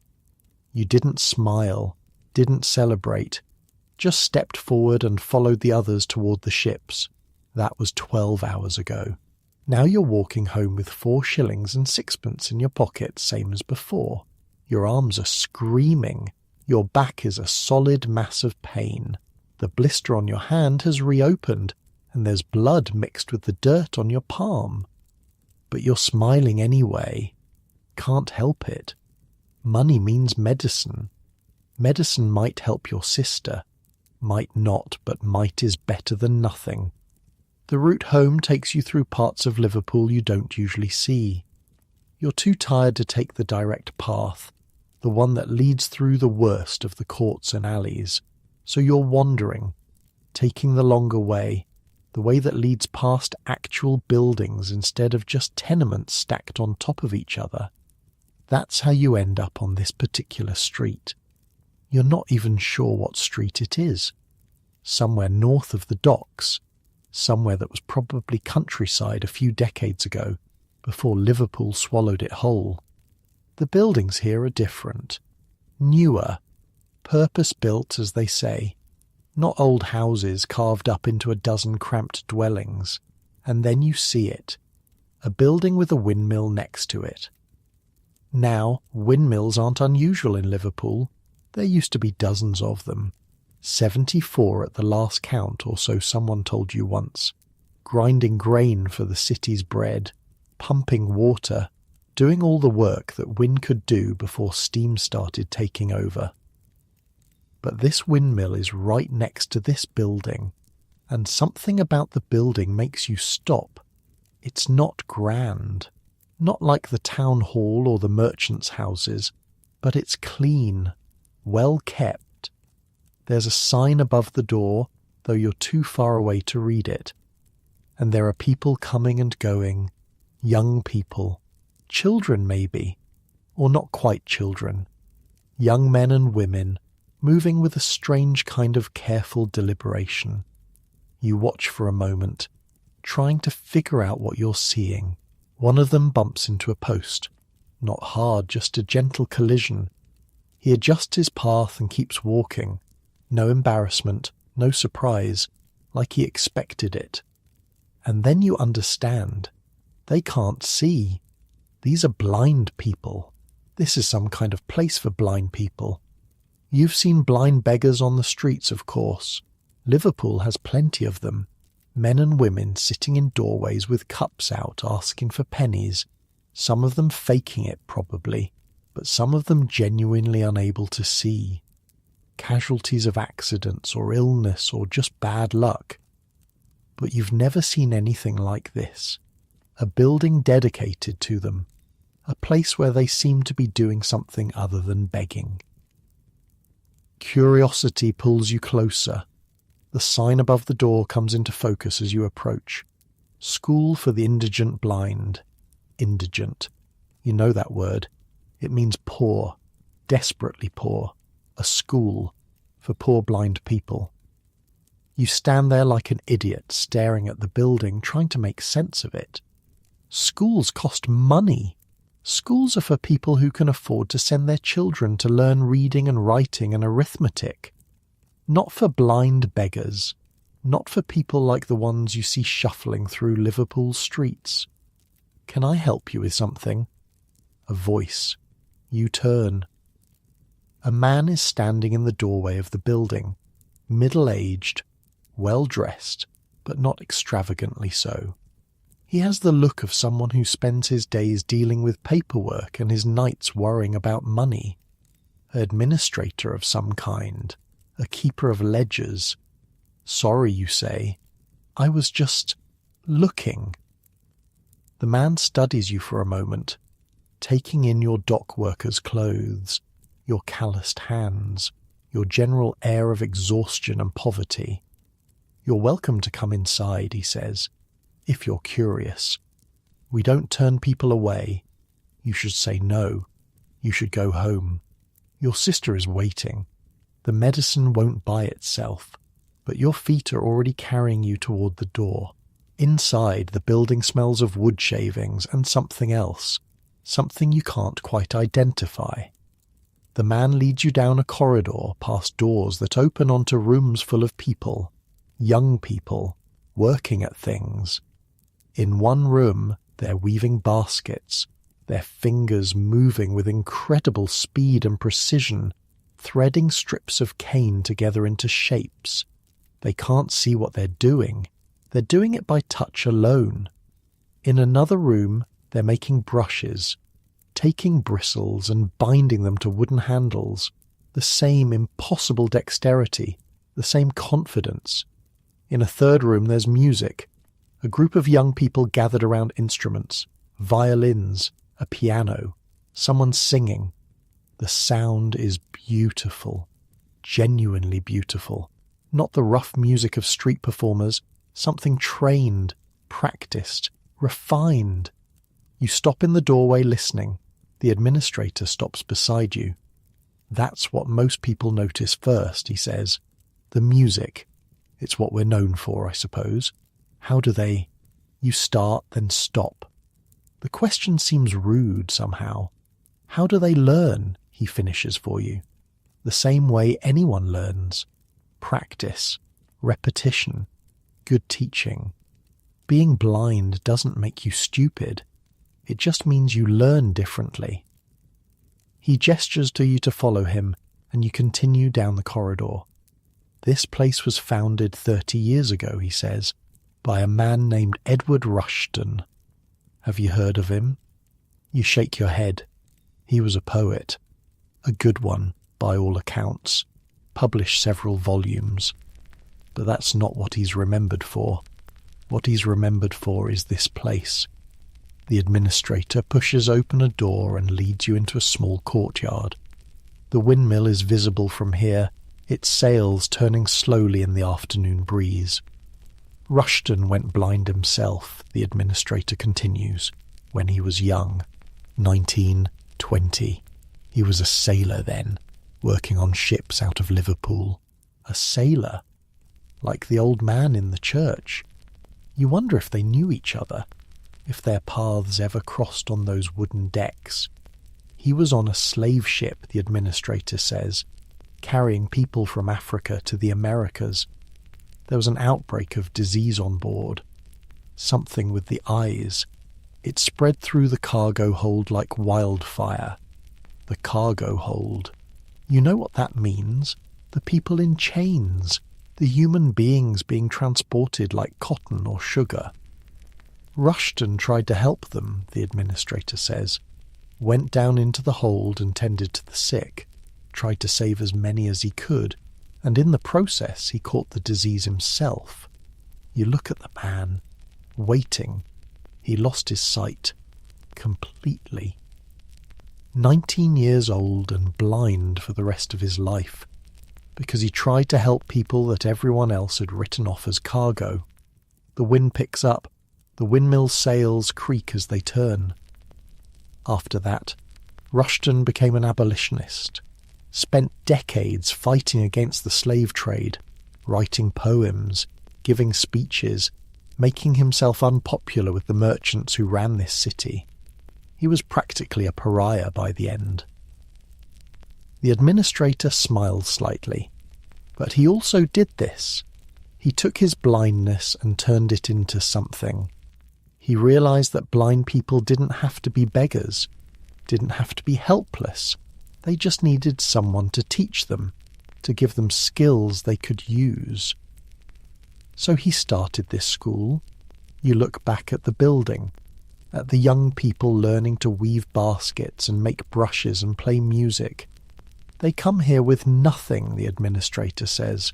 Poor children, orphans, kids who would have spent their lives on the streets with cups in their hands, and they leave with trades, with skills, with ways to support themselves. What happens to them after, you ask? Some become musicians, professional musicians. There's a concert circuit for blind performers. Others become craftsmen. The baskets and brushes they make here, those get sold. The money helps fund the school. It's not charity, it's investment. He turns to face you directly. Rushton believed that everyone deserves dignity, even people the world has given up on, especially people the world has given up on. That's what this place is about. You stand there in the courtyard, the windmill turning overhead, thinking about everything you've just heard. A man who went blind trying to save enslaved people from disease. A man who took that blindness and built something. A place where hopeless cases learn to be something other than hopeless. It's not the Liverpool you know. Not the Liverpool of cellars and cholera and children dying before they turn 5. It's something else. Something that shouldn't exist in a city this brutal, but does. You think about your sister, about the cough that's getting worse, about what happens if she doesn't get better. You think about all the ways that people can be broken by disease, by poverty, by a spire falling on a Sunday morning. by a lifetime of hauling cargo for 4 shillings a day. And you think about the fact that sometimes, somehow, people find ways to build things in the middle of all that brokenness. Schools, churches, windmills grinding grain so that bread can be baked so that people can eat. It doesn't make the world less cruel, but it makes it something other than only cruel. I should go, you say. My sister is waiting, the administrator nods. Thank you for visiting. We're always glad when people take an interest. You turn to leave, then stop. The man who started this. Rushton. Is he still alive? The administrator's face shifts. Something sad in his eyes. He died. Years ago now. 1814. Never saw the end of the slave trade he fought so hard against. He pauses. Or rather, he did see it. In 1807, when the trade was abolished. He lived just long enough to know he'd won. Then he died a few years later. Worn out, probably. All those years of fighting, all those battles with the merchants and the politicians and everyone who wanted to keep the trade alive. You nod, not sure what to say. His school lives on, though. That's something. His name is mostly forgotten, but the work he started continues. Hundreds of young people have passed through these doors. Hundreds more will come. You walk out of the building and back into the Liverpool streets. The sky is grey as always. The coal smoke hangs in the air as always. The horse manure squelches under your boots as always. But something feels different.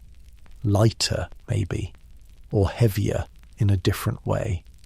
You've spent your whole life in this city, walking these streets, working these docks, surviving day by day without ever really thinking about anything beyond the next meal, the next wage, the next breath.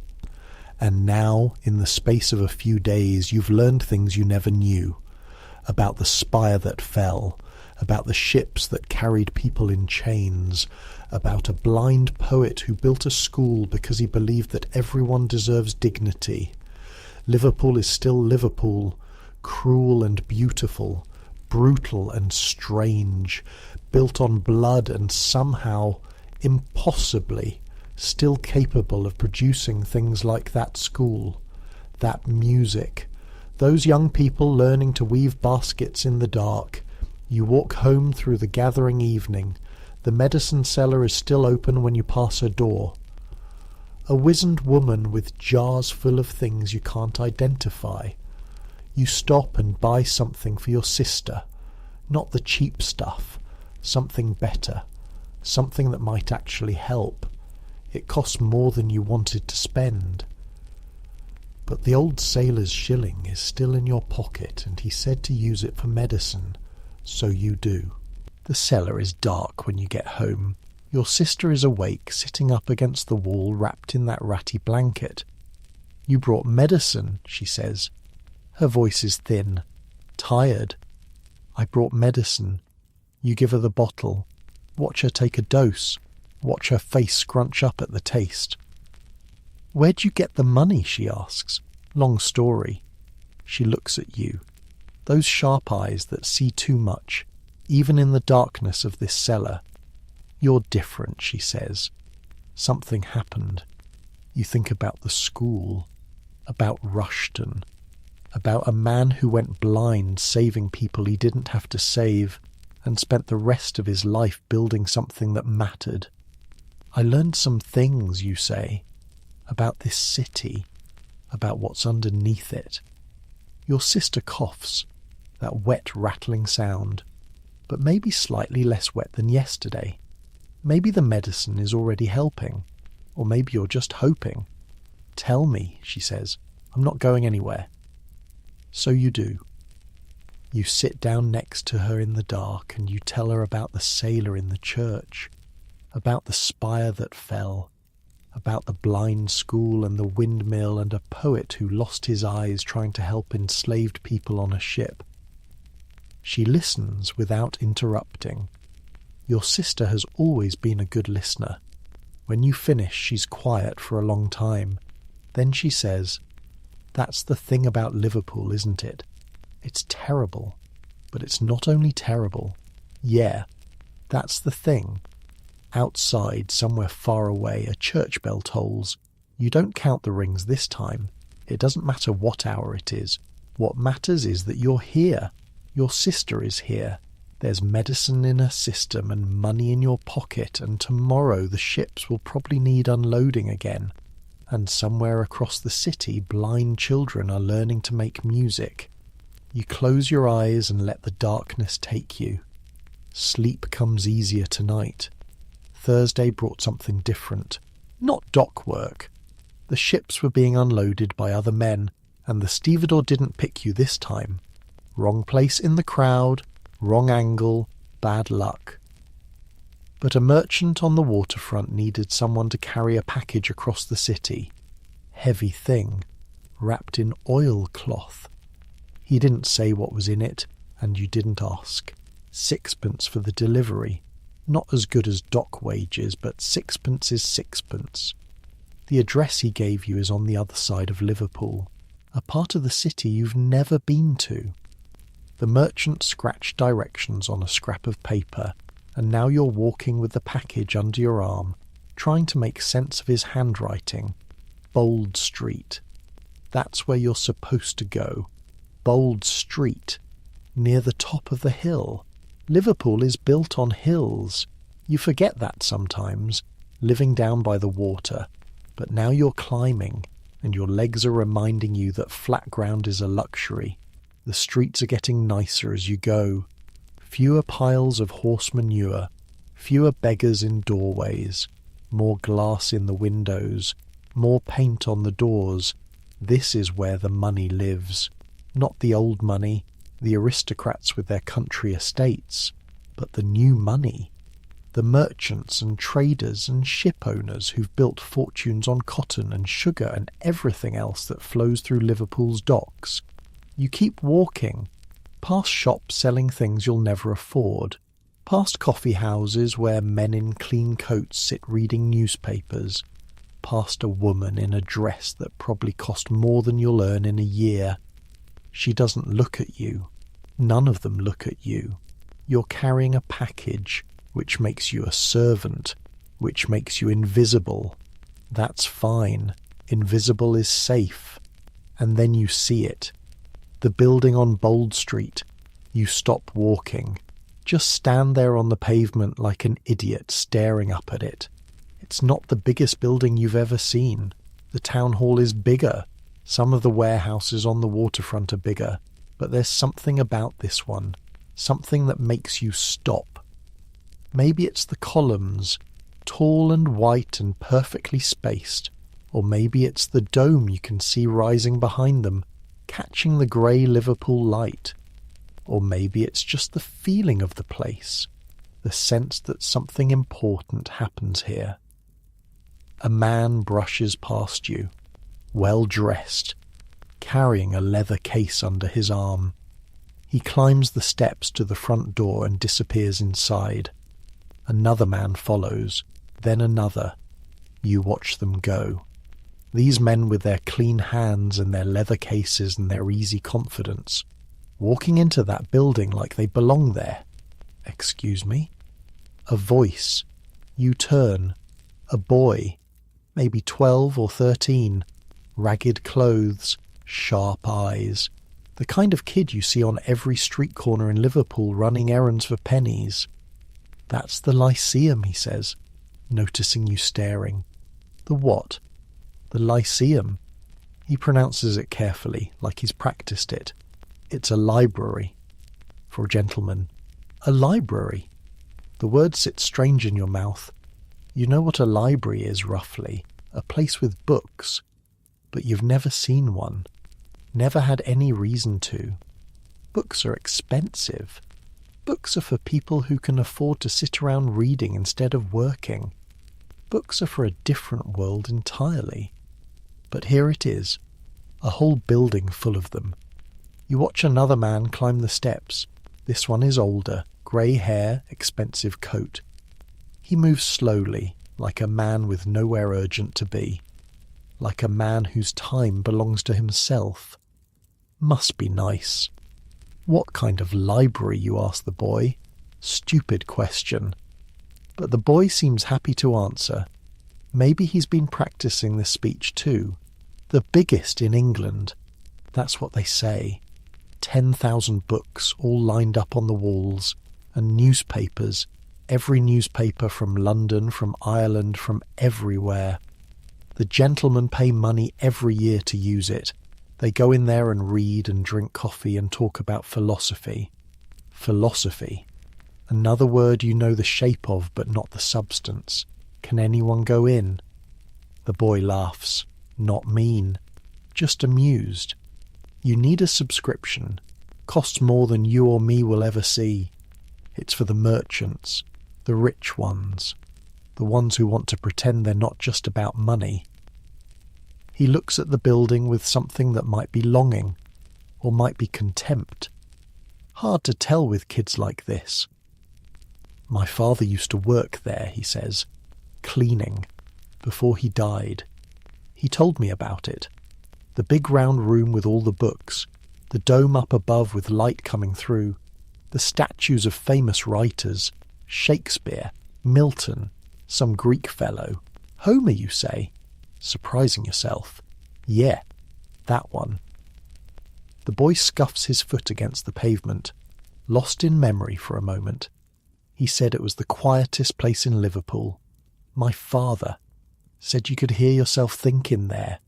Men sitting at tables reading, not talking, not shouting, just reading, like the whole world outside didn't exist. He shakes himself out of it. A kid his age can't afford to get lost in memory for too long. Anyway, you looking for something? I can show you around for a penny. You shake your head. Got a delivery to make. The address on the paper is further up the street. You start walking again. But you look back once, at the Lyceum, at the men in their clean coats walking up those steps, at the dome rising above the rooftops. 10,000 books. You can't read.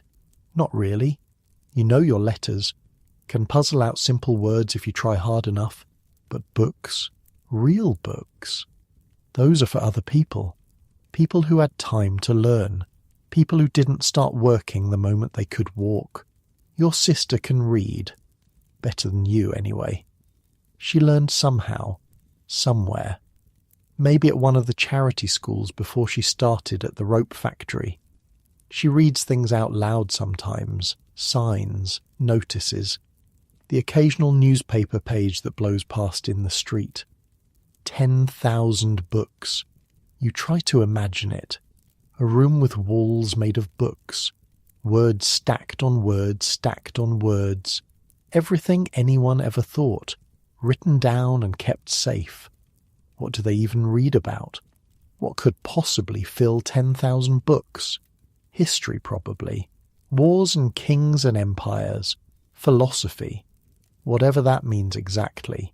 Science, maybe. How things work. Why the stars move. What makes the wind blow. Things you'll never know. Things you don't have time to know. And those men walking in there every day to read them. To drink coffee and discuss philosophy beneath statues of dead poets. They probably don't even appreciate it. Probably take it for granted the way you take the docks for granted. Just another part of their world. It makes you angry somehow. Not at them exactly. Just at the gap. The distance between their world and yours. They're in there reading about ancient Greece. And you're out here carrying packages for sixpence because if you don't work, you don't eat. But the anger fades as quickly as it came. What's the point? This is how things are, how they've always been. Some people read books, some people carry them. You make the delivery. The man who receives the package barely looks at you, presses a sixpence into your palm and closes the door. You stand on the street, coin in hand, not quite ready to go home. The day is still young, or young enough, and you're on this side of the city where you've never been. Might as well see what else is here before you go back to the cellar and the smell and the sound of your sister coughing. You start walking, not toward home, away from it. The streets change as you go. The nice buildings give way to older ones. Then the buildings give way to fields, actual fields, with actual grass and actual trees. You almost forgot what trees looked like.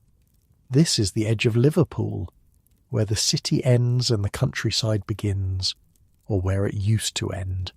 You can see new construction everywhere, houses going up, roads being laid, the city reaching out with its dirty fingers, grabbing more land. But for now, in this moment, there's still a strip of green, a last gasp of something that isn't cobblestones and coal smoke, and windmills. You see them rising above the fields, 3 of them, maybe 4, their sails turning slow in the wind, grinding grain into flour. The same way windmills have been grinding grain for hundreds of years. Liverpool used to have dozens of these, 74, someone told you once, scattered all over the city and the land around it. Most of them are gone now, torn down to make room for buildings, replaced by steam mills that work faster and don't depend on the weather. But these ones are still here, still turning, still doing the work they were built to do. There's something comforting about that. In a city that changes so fast, so constantly, that tears down buildings and puts up new ones and never seems to stop moving, these windmills have just been sitting here, turning, grinding, making flour so that people can eat bread. Your grandmother probably saw windmills like these, your grandfather, all the way back to whoever first built them centuries ago. The same motion, the same purpose, the same slow, patient work. You walk closer. There's a road here, unpaved, rutted with cart tracks. London Road, a signpost says, leading out of the city toward wherever London Road leads. Other towns, other cities, places you've never been and probably never will go. A few cottages dot the landscape. Smoke rising from chimneys. A cow grazing in a field. It looks peaceful, almost pretty. The kind of scene you might see in a painting if you ever saw paintings. But there's something else here too. You notice it as you get closer to the windmills. A structure standing alone in a field. Wooden posts, a crossbeam, and something hanging from it. Not something. Someone. A body. Swinging slightly in the wind. You stop walking. Your stomach turns over. The gallows. You've heard of this place. Gallows Mills, they call it. Named for the obvious reason. This is where Liverpool hangs its criminals, where justice, such as it is, gets carried out in full view of anyone who happens to be passing by. The body on the gallows is too far away to see clearly, which is fine. You don't want to see it clearly. It's a man, probably. Someone who stole something or killed someone or did something else that the courts decided deserved death. They leave them up there for days sometimes, pour encourager les autres, as the French say, to encourage the others, a warning to anyone thinking about breaking the law. You've seen hangings before. Everyone in Liverpool has. They're public events. People bring their children. Vendors sell food. It's entertainment for people who can't afford the theatre. The last one you saw was 6 months ago. A man who'd killed his wife. The crowd was huge. Thousands of people pushing and shoving for a better view. When the trap dropped, there was a cheer, like watching a horse race or a cockfight. You didn't cheer. You just stood there, watching a man die, and felt nothing much at all. That's what scared you most. Not the death itself, the numbness, but seeing it from a distance like this, alone in a field, the windmills turning peacefully behind it. That's different somehow. Quieter, more real. You think about the people who live in those cottages, the ones with the smoke rising from their chimneys. Do they see the gallows every day? Do they hear the crowds when an execution happens? Do they smell whatever there is to smell when a body hangs too long in the sun? You think about the men who were hanged here over the years, thieves and murderers and traitors, 4 Scottish rebels in 1715 you remember hearing once, men who fought for the wrong king and paid the price. Did they see the windmills turning as they walked to the scaffold? Did they watch the sails go round and round while they waited for the noose? Did they think about bread baking, flour milling, all the ordinary machinery of life continuing while theirs was about to end? The wind picks up. The windmill sails creak and groan. The body on the gallows sways. You turn and walk back toward the city. The fields give way to houses. The houses give way to streets. The streets get dirtier, more crowded, more familiar. By the time you reach the waterfront, it's getting dark. The ships are silhouettes against the grey sky. The warehouses are shadows. The smell of salt and sewage wraps around you like a blanket. Home. Your sister is awake when you get there, sitting up, the bottle of medicine in her hand. "You're late," she says. "Got work, delivery job." You show her the 6pence. She nods. Doesn't smile exactly, but something in her face relaxes. Money means survival. Survival means another day. "I went to the edge of the city," you tell her. "There's still fields out there, windmills, cows grazing, like the countryside." You don't mention the gallows. She doesn't need to know about that. "Windmills," she says. Her voice is still rough but less rattling than before. The medicine might actually be working. "I remember windmills from when I was little, before we moved here." You didn't know that. Didn't know she remembered anything from before Liverpool. She was so young when your family came here. 3 or 4, just a baby really. "Where were we?" you ask. "Somewhere north." She shrugs. "I don't remember the name. Just the windmill. It was near our house. I used to watch it through the window, the sails going round and round." She coughs, but it's a small cough, a normal cough, not the wet, terrible sound from before. "There's a library in the city," you tell her. "Big one. 10,000 books." Her eyes sharpen. "Where?" "Bold Street. Up on the hill. It's for rich people, merchants. You have to pay to get in." She's quiet for a moment, thinking, something working behind her eyes. 10,000 books, she says. Can you imagine? All those words, all those ideas, just sitting there, waiting for someone to read them. "No, I can't." "I could read some of them," she says, "if they let me in, if it was free. I could read." "I know," she laughs, that thin, tired sound that passes for laughter when you're too worn out for the real thing. "Maybe someday," she says, "when we're rich. Sure, when we're rich." You both know that's never going to happen. But it's nice to pretend. Nice to imagine a world where you could walk up those steps and through those doors and sit beneath that dome reading books about philosophy and ancient Greece. Nice to imagine a world where your sister could read all 10,000 books if she wanted to, where the only thing stopping her was time, not money. The church bells toll somewhere in the distance. 9 o'clock. Time for sleep. Your sister hands you the medicine bottle. Still some left. Enough for another few days, maybe. "Getting better," she says.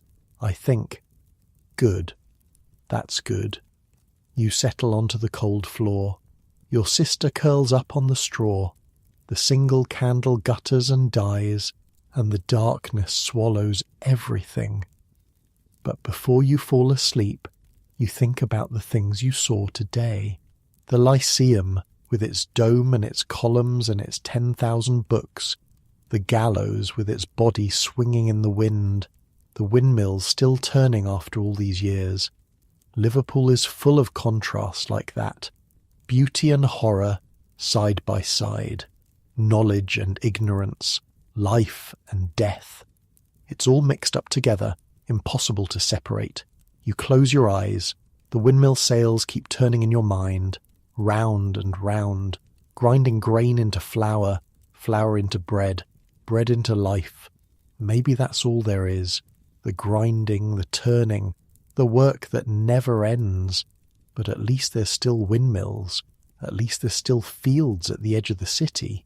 At least there's still a sliver of green before the cobblestones take over completely. At least there's that. Your breathing slows. Your muscles unclench. Sleep pulls you down, down, down into the dark, and outside, somewhere in the distance, the wind keeps blowing, the sails keep turning, the city keeps growing, and the gallows keeps waiting for the next man who steps out of line. The fever came to the court on a Wednesday. You didn't know it at first. Just noticed that the woman with the baby wasn't at the pump that morning. Noticed the baby wasn't crying, which was strange because that baby cried constantly, day and night. A thin, reedy wail that wormed its way through the walls and into your dreams. Silence from that corner of the court was wrong somehow, like a clock that stopped ticking. By Thursday you knew why. The woman's husband came up from their cellar with a face the colour of old cheese, said she was burning up, said she couldn't keep anything down, said the baby wouldn't stop crying now, wouldn't stop no matter what he did, but the crying sounded different, weaker, fever. The word spread through the court like smoke. By noon, everyone knew. By evening, everyone was afraid. Fever in Liverpool isn't just sickness. It's a death sentence that takes its time. It spreads through families like fire through dry wood. One person gets it, then another, until whole households are wiped out. Whole courts, whole streets. They have names for it. Typhus, cholera, consumption. The doctors argue about which is which and what causes what. But it doesn't really matter when you're the one burning up in a cellar while your family watches helplessly. Liverpool is the unhealthiest town in England. That's not an opinion. That's a fact. The doctors have proved it with their charts and their numbers and their endless reports to Parliament. The average working person here dies at 17. 17. In the countryside, people live into their 30s. In London they make it to 25 or so. But Liverpool kills you young. Part of it is the work, the docks, the factories, the rope works and sugar refineries. Hard labour that wears your body down before you're even properly grown. Part of it is the food, or the lack of it. You can't fight off sickness when your stomach is empty half the time. But mostly it's this. The courts, the cellars. 40 people sharing one privy. No drainage, no ventilation, no way for the filth to go anywhere except down, down, down into the ground, where it seeps through the stones and into the places where people live. The doctors know this. Some of them anyway. There's a man named Duncan who's been making noise about it, writing reports, giving speeches, trying to get the city to do something about the cesspits and the sewers and the thousands of people living in holes that should have been condemned years ago. Nobody listens, or they listen and don't care. The merchants don't want to pay for improvements, the landlords don't want to lose their rental income, and the poor don't have any power to make anyone do anything, so the fever keeps coming, wave after wave, and people keep dying, Some people say it's the bad air, the miasma they call it. The foul smells rising up from the sewage and the rotting garbage and the horse manure in the streets. Breathe it in and it gets inside you, corrupts your humours, makes you sick. Other people say it's the Irish. That's the popular theory anyway. The Irish brought it. The Irish carry it. The Irish are a plague themselves, swarming off the boats from Dublin and Cork, bringing their diseases with them like extra luggage. You've heard this talk in the pubs, in the market, on the docks. Even some of the other dock workers, men who have nothing themselves, look at the Irish with suspicion, like they're less than human, like they deserve what they're getting. It's not true. You know it's not true. The Irish aren't inherently more diseased than anyone else. They just live in worse conditions, packed tighter, eat less, work harder for less pay. Of course they get sick more often. Anyone would. But fear needs a target, and the Irish are easy targets. By Friday, the woman with the baby is dead. Her husband carries her body up from the cellar wrapped in a sheet that was probably white once. Now it's grey with use and spotted with stains you don't want to think about. He can barely walk, stumbling, weeping. The baby tucked under one arm, silent now, which is somehow worse than the crying. A cart comes to take the body away. You don't know where. To the church, maybe. To whatever potter's field they use for the poor. The burial grounds in this city are so full that sometimes the bodies don't stay buried. Sometimes they rise up during heavy rain, floating to the surface like they're trying to escape. You didn't know the woman's name. She never told you.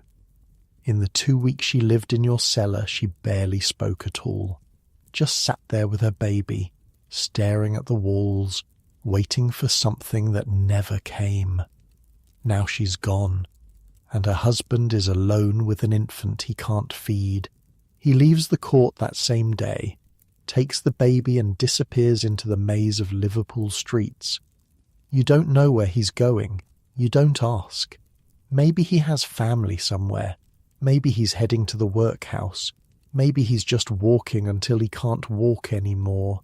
It doesn't matter. What matters is that there's an empty space in the cellar now. Empty spaces fill quickly in Liverpool. Your sister watches all of this from her corner. She's better than she was. The good medicine you bought is doing something. Her cough is still there, but it's lighter now. Less blood. More air.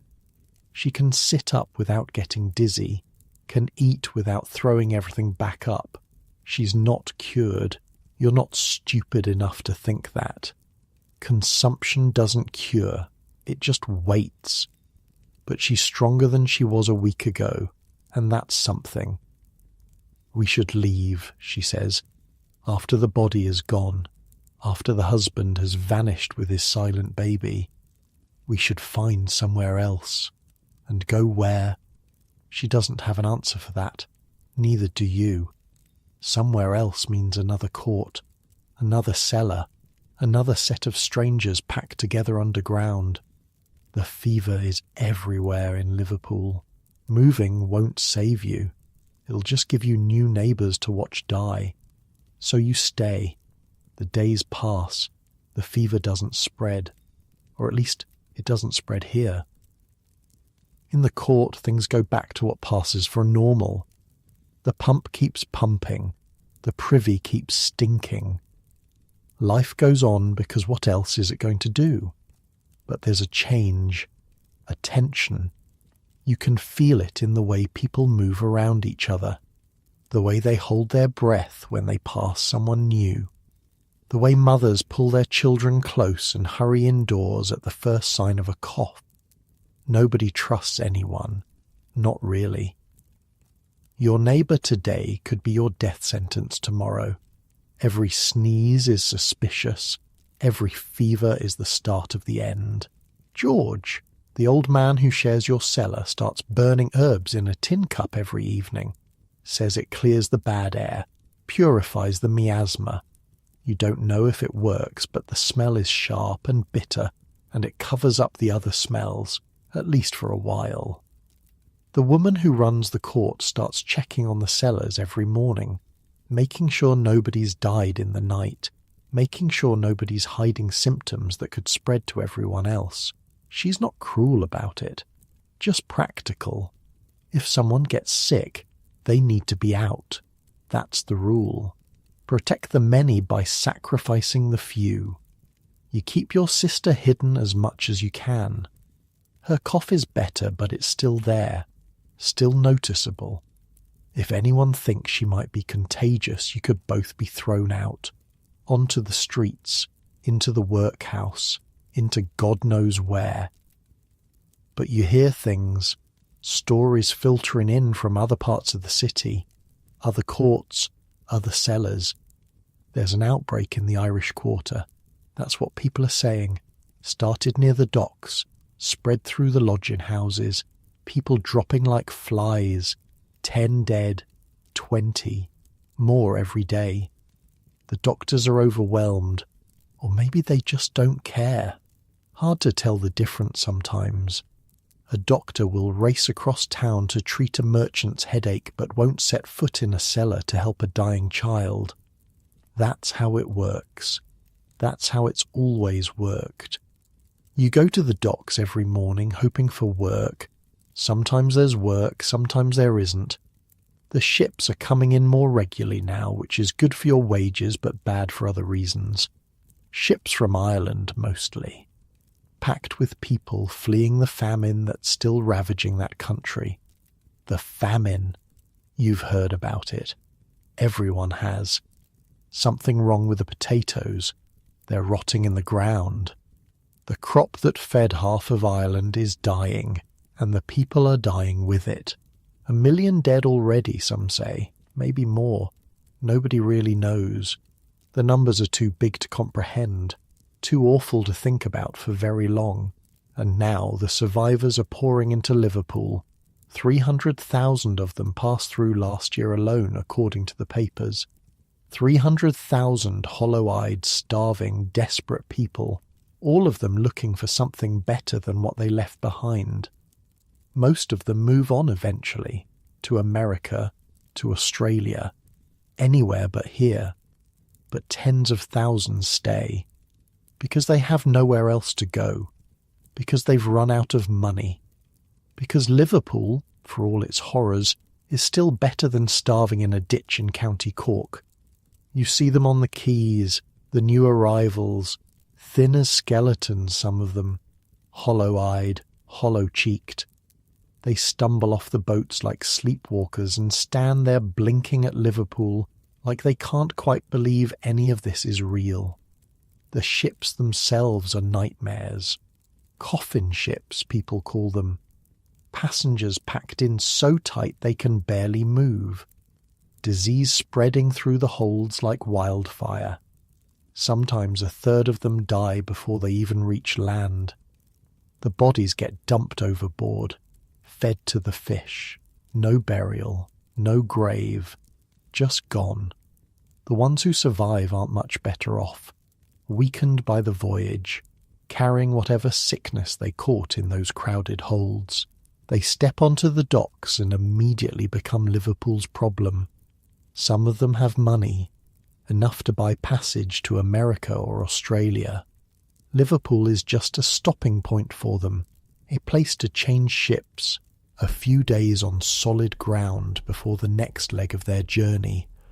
But most of them have nothing, spent everything they had just getting here. Now they're stuck.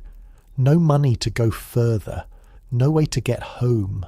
Just Liverpool, with its cellars and its fever and its population that doesn't particularly want them. You watch a family struggle down the gangplank one morning. A man, a woman, 3 children. The oldest child is maybe 8. The youngest is being carried because she's too weak to walk. They have a bundle of possessions wrapped in cloth. That's it. Everything they own in the world tied up in a dirty sheet. The man asks a dock worker where they can find lodging. His accent is thick. Irish. The dock worker points vaguely inland and walks away. You want to help? You want to walk over and tell them which streets to avoid, which landlords will cheat them, which courts have room, and which are so full that people are sleeping on top of each other. But you don't. You have your own problems, your own sister to worry about, your own survival to focus on. Besides, what would you tell them? The truth? That they've traded one nightmare for another? That the streets here might be paved, but they're paved with horse manure and desperation? That the cellars are waiting for them, dark and damp and full of disease? The truth won't help. Nothing will help. They'll figure it out soon enough. You turn away and go back to hauling cotton. The work is hard, but it's honest. Your body knows what to do even when your mind is somewhere else. Lift, carry, set down, return. The rhythm of survival. A week passes, then another. The fever in the Irish Quarter burns itself out eventually. Or maybe it just moves on to somewhere else. These things come in waves. They crash over the city, kill whoever they're going to kill, and recede. Until the next wave. 5,000 dead this year, someone says on the docks. That's what they're claiming. 5,000 people killed by one fever or another. 6,000, says someone else. More, says a third. The numbers keep climbing depending on who you ask. You don't know if any of it is true. The numbers are probably made up. Or maybe they're real but incomplete. Who counts the poor? Who tracks what happens in the cellars? When a dock worker dies of typhus, does anyone write it down? When a child wastes away in a lodging house, does anyone notice? The rich are counted. The merchants, the ship owners. When one of them dies, there's a funeral procession through the streets. Black horses with plumes, mourners in their finest clothes, a monument in the churchyard. When one of us dies, there's a cart and a potter's field and a hole in the ground that fills up with rain. Your sister keeps improving, slowly, day by day. She can walk to the pump now without getting winded, can climb the stairs from the cellar without stopping to rest. The colour is coming back to her cheeks, a little bit, enough to notice. She's still thin, still coughing, still fragile in a way that makes you want to wrap her in blankets and never let her go outside. But she's alive, she's fighting. That's more than a lot of people can say. The medicine you bought her is running low. You'll need to get more soon, which means more money, which means more work, which means more hours hauling cotton in ship holds while your body screams at you to stop. But you'll do it.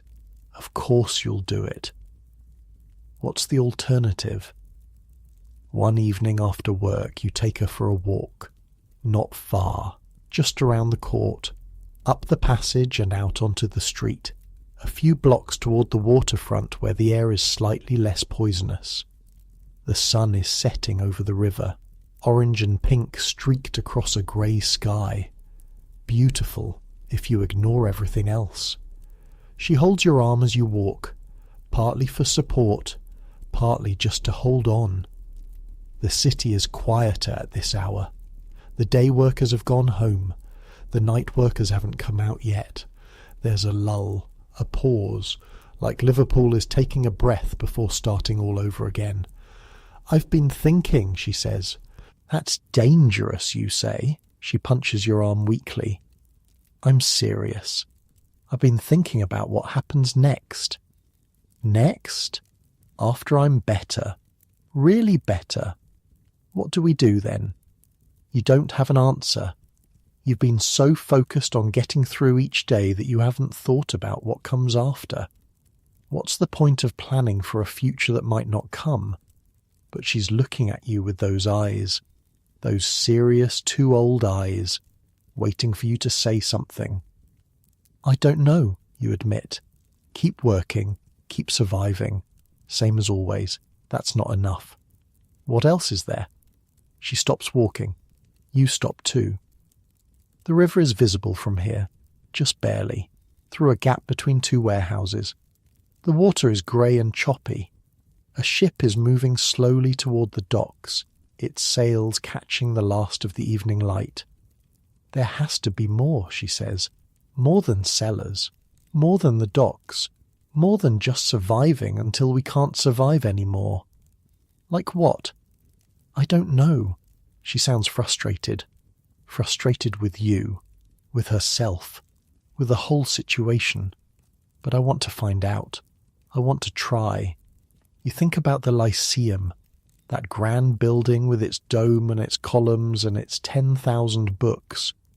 You think about the blind school, where Edward Rushton taught children to make something of themselves. You think about the old sailor in the church, who worked the slave ships and spent the rest of his life trying to make amends. People do find more, some of them, the ones who are lucky, the ones who are stubborn, the ones who refuse to accept that this is all there is. Maybe she could be one of them. Maybe you could help her get there. Okay, you say, when you're better, really better, we'll figure something out. I don't know what, but something. She smiles, a small smile, but real. Promise? Promise. You stand there for another minute watching the ship come in. Then you turn and walk back toward the court, back toward the cellar, back toward the life you're stuck in, at least for now. But something feels different, lighter maybe, like the future isn't just a dark wall you're walking toward, like there might be something on the other side.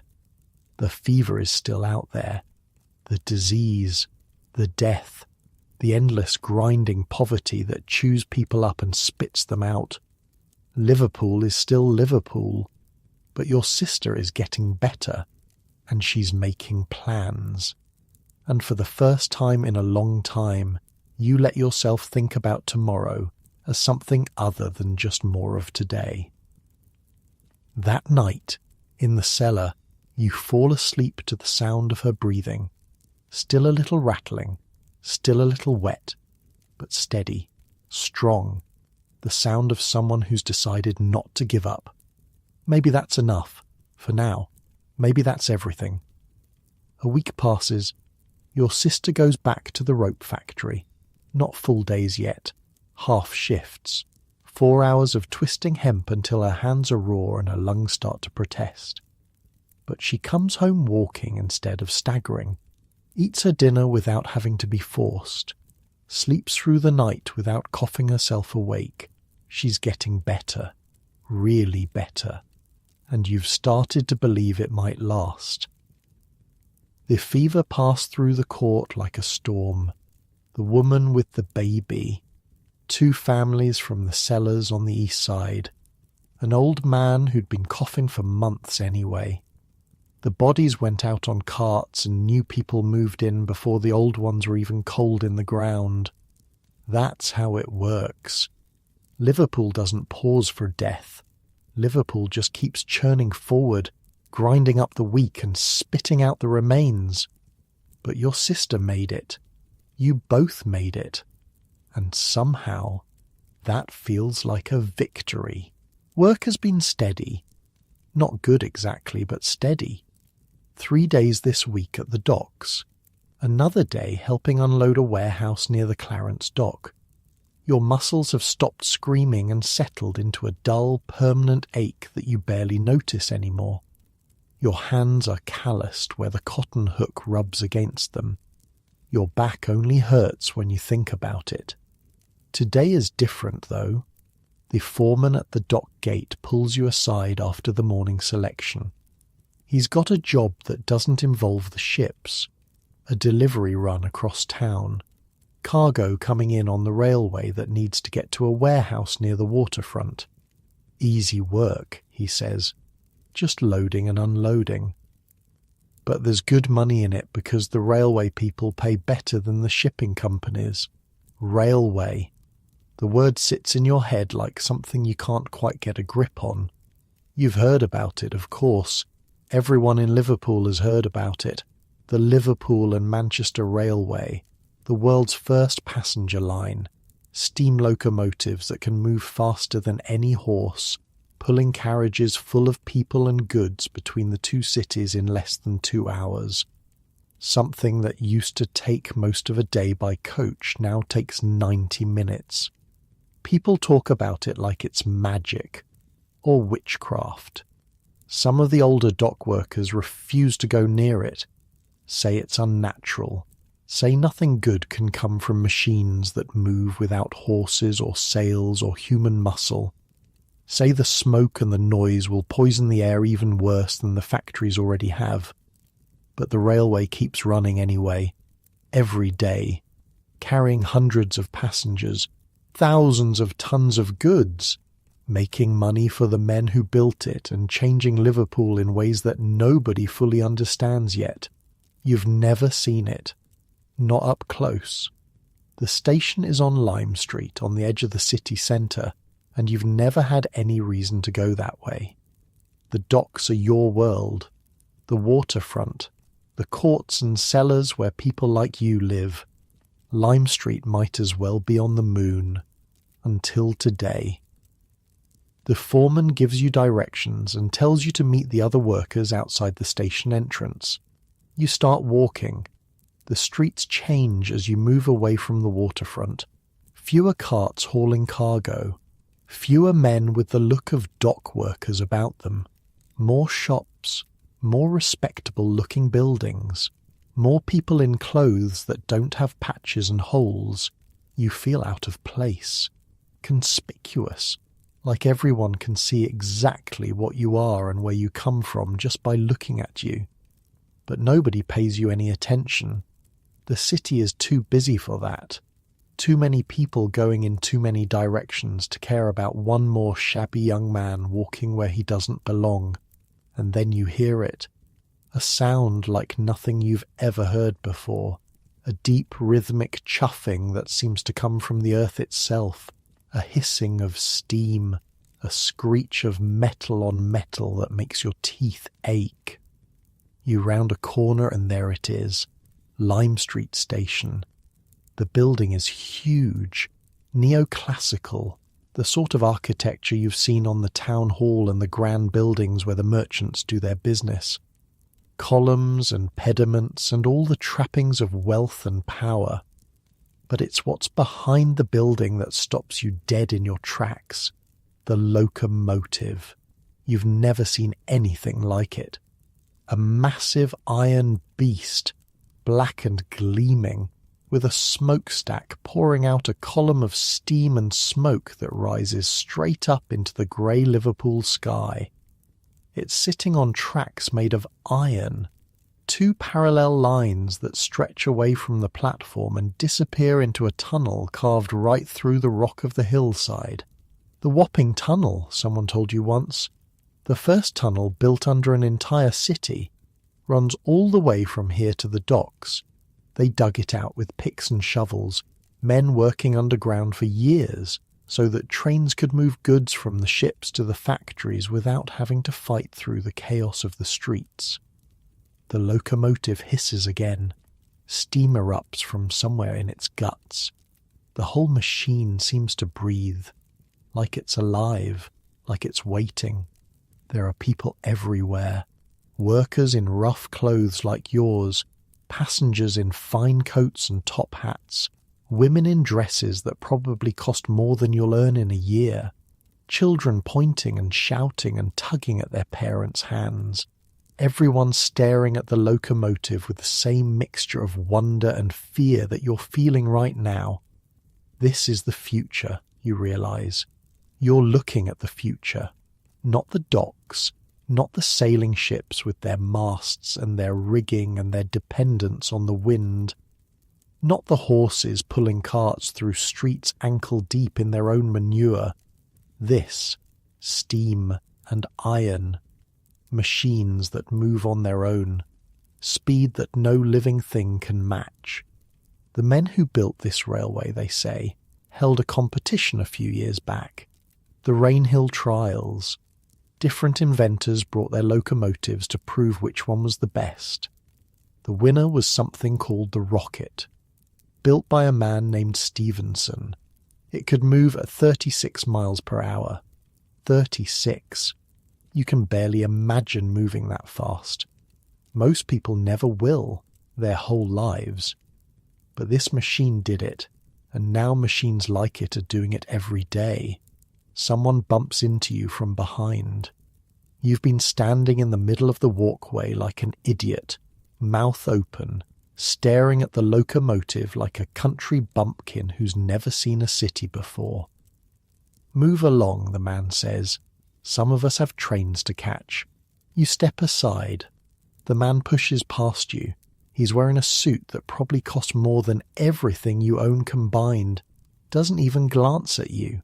To him, you're nothing, just another obstacle in his way.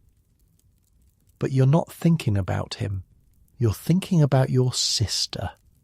This is what she was talking about.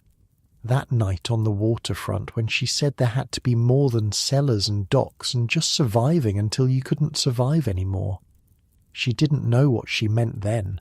Neither did you. But maybe this is part of it. This railway. This new world that's been built out of steam and iron. The world is changing. You can feel it, see it, hear it in the chuff, chuff, chuff of the locomotive and the hiss of the steam and the screech of the wheels on the iron tracks. Liverpool is changing too. Has been for years, really. But the railway makes it obvious in a way that nothing else has. The old ways are dying. The windmills that used to dot the edges of the city are disappearing one by one, replaced by factories powered by steam. The sailing ships that made Liverpool rich are giving way to steamships that don't need wind or favourable currents. Even the docks themselves are being rebuilt, expanded, modernised to handle the new kinds of cargo that the railway brings in. Everything is changing, and you're standing here watching it happen. A whistle blows, shrill and piercing. The locomotive shudders, groans, begins to move, slowly at first, so slowly that you could walk faster, but it picks up speed. The wheels turn, the smokestack belches, the carriages behind it start rolling forward, one after another, a chain of motion that seems almost impossible. All that weight, all those people, all that cargo, moving without horses, moving without sails, moving through nothing but fire and water and iron. You watch until the train disappears into the tunnel, until the last carriage is swallowed by the darkness and the sound fades to a distant rumble. Then someone is shouting your name, not your actual name. Just, "Hey you, the dock lad over here." The other workers are gathered near a loading platform waiting for the next train to arrive, the one carrying the cargo you're supposed to move. You walk over to join them. Your body knows how to do this. Lift and carry. Lift and carry. But your mind is somewhere else. Somewhere on those iron tracks, racing toward Manchester at speeds that seem like something out of a dream. The work is easier than you expected. Railway cargo is packed differently than ship cargo. Standardized crates and barrels, designed to fit into the railway carriages efficiently. Less wrestling with awkward shapes, less climbing up and down ladders, just a steady rhythm of loading and unloading back and forth until the warehouse is full and the train is empty. You earn 3 shillings, more than a full day at the docks, and the foreman says there might be more work like this in the future. The railway's expanding, more lines being built, more cargo being moved, more need for workers who know how to handle goods quickly and efficiently. Some of the other dock workers are suspicious of the railway, afraid it's going to take their jobs, and maybe it will, eventually. Maybe the day is coming when ships won't be the main way goods move around this country, when the docks will shrink and the railways will grow and men like you will have to find new ways to survive. But for now, there's work. More work, actually, not less. The railway brings goods into Liverpool faster than ever before. Those goods still need to be loaded onto ships. The ships still need to be unloaded when they arrive from America and the Caribbean and everywhere else. The whole system is getting bigger, getting faster, getting more complicated. And maybe, in all that complexity, there's a place for people who are willing to learn new things. You think about your sister again. Her dreams of something more.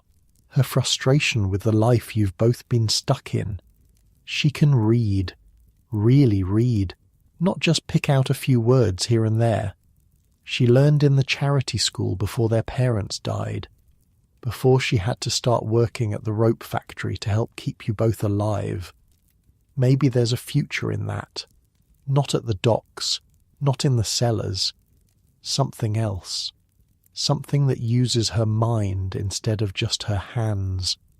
The world is changing. That's the thing that keeps echoing in your head as you walk back toward the waterfront. The world is changing, and the people who change with it might have a chance to escape the lives they were born into. Or maybe not. Maybe that's just a story you're telling yourself to make the walking easier. Maybe the rich will stay rich, and the poor will stay poor, and the railway will just be another way for the people on top to make money off the people on the bottom. But still, you saw it. The locomotive, the station, the crowds of people moving between Liverpool and Manchester in 90 minutes instead of 4 hours. You saw the future arriving on iron wheels, and it didn't look like death. It looked like possibility. The sun is setting by the time you reach the court, orange and pink light filtering through the smoke haze, the familiar stink of the privy and the coal fires and the too many bodies packed into too small a space. Your sister is already home, sitting on the steps outside the cellar entrance, waiting for you. You got work, she says. Not a question. She can always tell. Railway job. Loading cargo at Lime Street. Her eyes widen. She's heard about the railway. Everyone has. But like you, she's never seen it. What's it like? You try to think of how to describe it. The locomotive, the steam, the sound, the way it felt to watch something that massive move on its own power. Loud, you say finally, and fast, and strange. Like nothing I've ever seen before. She's quiet for a moment. Processing. Do you think it'll change things? For people like us? You don't know. You honestly don't know. The world has been unfair for as long as anyone can remember. Why would a new machine change that? But then you think about the foreman's words. More work in the future. The railway's expanding. And you think about the people you saw at the station. Not just the rich passengers in their fine clothes, but the workers too. Railway workers. A new kind of job that didn't exist a generation ago. Maybe, you say. Maybe it could. She nods slowly, chewing on the idea the way she chews on everything. Carefully, thoughtfully. I want to see it, she says, when I'm stronger. Will you take me? You think about the walk across town, the streets that felt like foreign territory, the crowds of people who looked right through you like you weren't even there. Yeah, you say. I'll take you. She smiles. That same small, real smile from the other night on the waterfront. Good. You sit down beside her on the steps. The stone is cold. The air smells like always. Smoke and sewage and the particular sourness of poverty. But the sky is still that orange-pink colour, and the light is soft, and your sister is sitting next to you, breathing steady and strong. The future is coming, one iron wheel at a time, and maybe, just maybe, there'll be room in it for people like you. In the cellar below, George is already snoring. The new family that moved in after the fever is settling down for the night. Somewhere out in the court a baby is crying, not the desperate wail of the sick baby that died last week. Just the ordinary complaint of a healthy child who doesn't want to go to sleep. You stay on the steps for a few more minutes, watching the light fade, feeling the day's work settling into your bones. Then you help your sister down the stairs and into the cellar. Tomorrow there might be more railway work. Tomorrow you might earn enough to put something aside. Tomorrow your sister might be strong enough to work a full shift. Tomorrow the fever might come back, or the work might dry up, or any of 100 other disasters might strike. But tonight, right now, there's a roof over your head, and food in your stomach, and a sister who's getting better day by day. That's not nothing. In Liverpool, in 1830-something, that's actually quite a lot. The darkness swallows you, the cellar walls close in, and somewhere in the distance, if you strain your ears, you can almost hear it. The whistle of a train, heading into the night. A month passes, then another. The seasons turn. Summer fades into autumn. The leaves on the few scraggly trees near the waterfront change colour and fall. The endless Liverpool rain gets colder, turning from uncomfortable to bitter. The coal smoke gets thicker as everyone burns more to keep warm, hanging in the streets like fog that never quite lifts. The days get shorter. The mornings start in darkness. The evenings come early, creeping in around 4 or 5 o'clock until it feels like night is the natural state of things, and daylight is just a brief interruption. The rhythm of life in the court settles into something that almost feels like routine. Work when there's work, rest when there isn't, eat when you can, sleep when your body won't stay awake anymore. Your sister is well now, not just better, well, truly well. She works full shifts at the rope factory, comes home tired but not exhausted, eats her dinner with appetite instead of forcing it down, sleeps through the night without coughing. The colour has come back to her cheeks and the light has come back to her eyes, and when she laughs, which she does sometimes now, it doesn't end in a fit of wheezing. She's alive, you're both alive, and in Liverpool that's no small thing.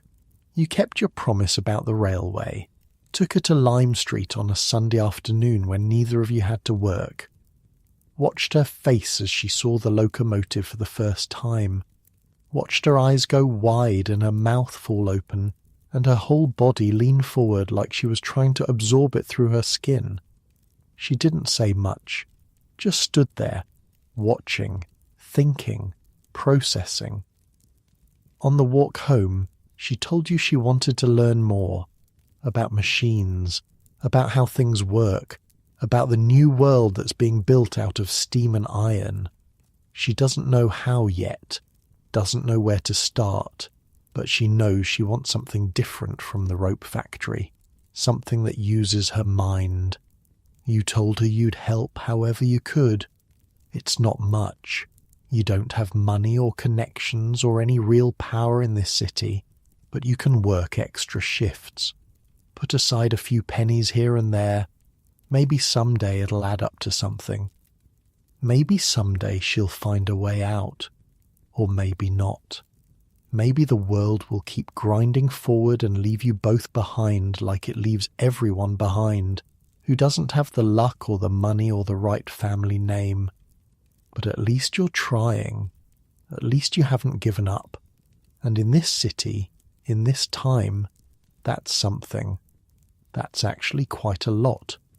The fever took so many others. The woman with the baby. The families from the east side of the court. Old men who'd been hanging on by a thread anyway. You watched the carts come and go, carrying bodies wrapped in sheets that used to be white.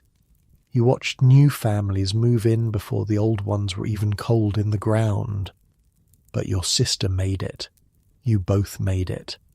And sometimes, late at night, When everything is quiet and the world feels very small, you let yourself feel grateful for that. Let yourself acknowledge how close it came, how easily it could have gone the other way. Tonight is quiet. The court is settling down for the evening. The sounds of the day are fading.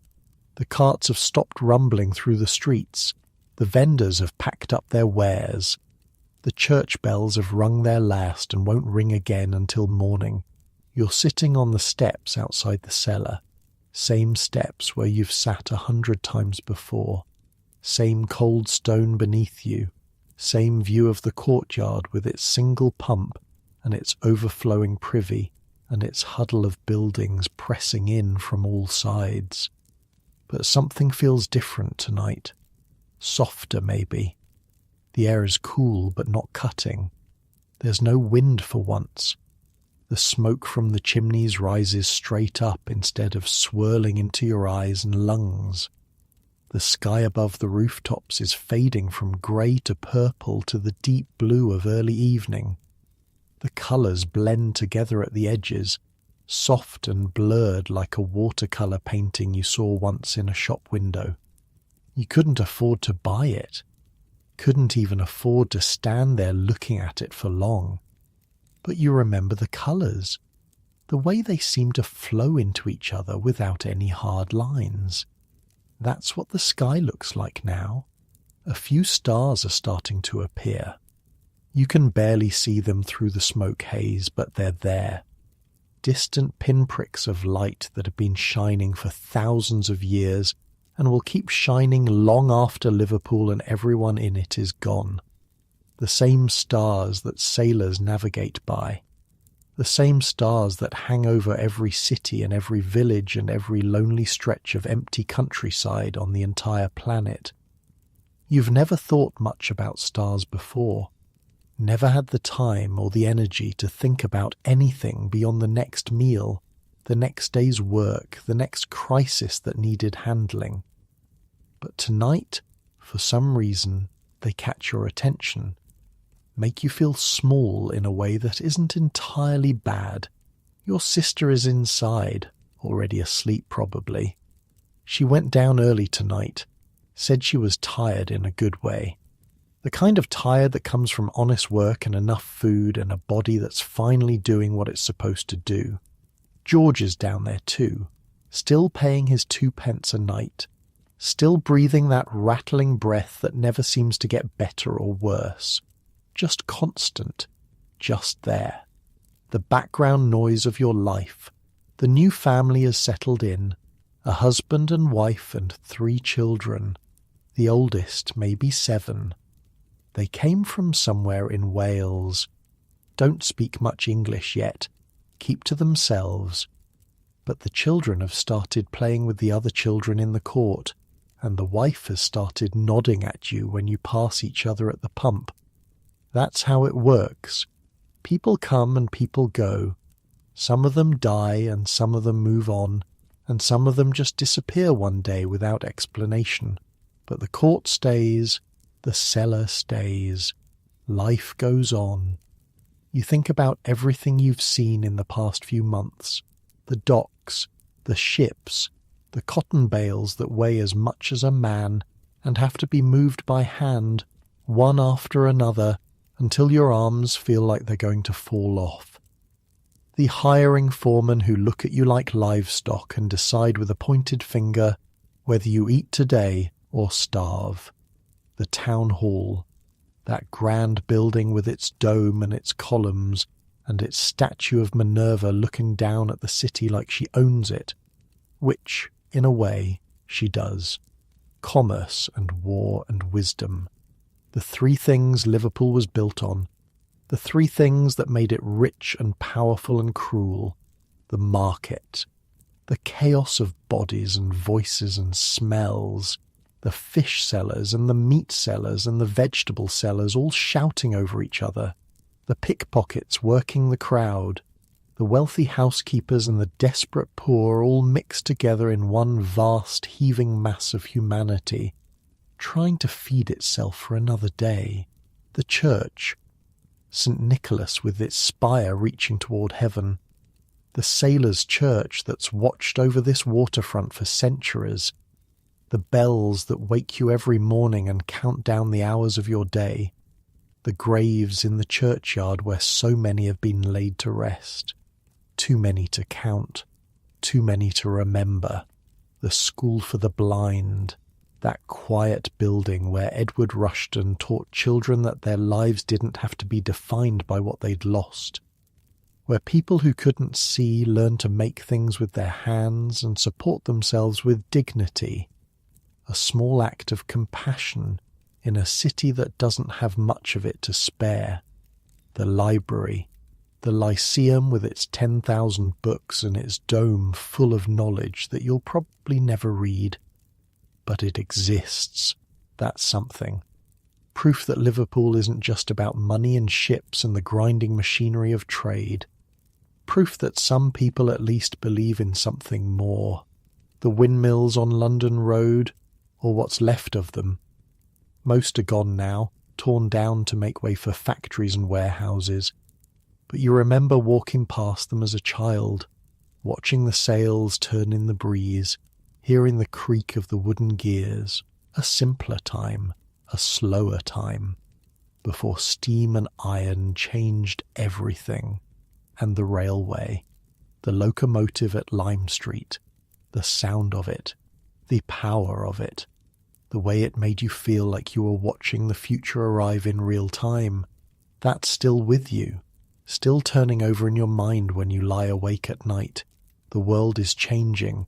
You can feel it in your bones, in the new jobs appearing at the railway stations, in the old windmills coming down one by one, in the way people talk about steam power and iron rails and speeds that would have seemed impossible just a generation ago.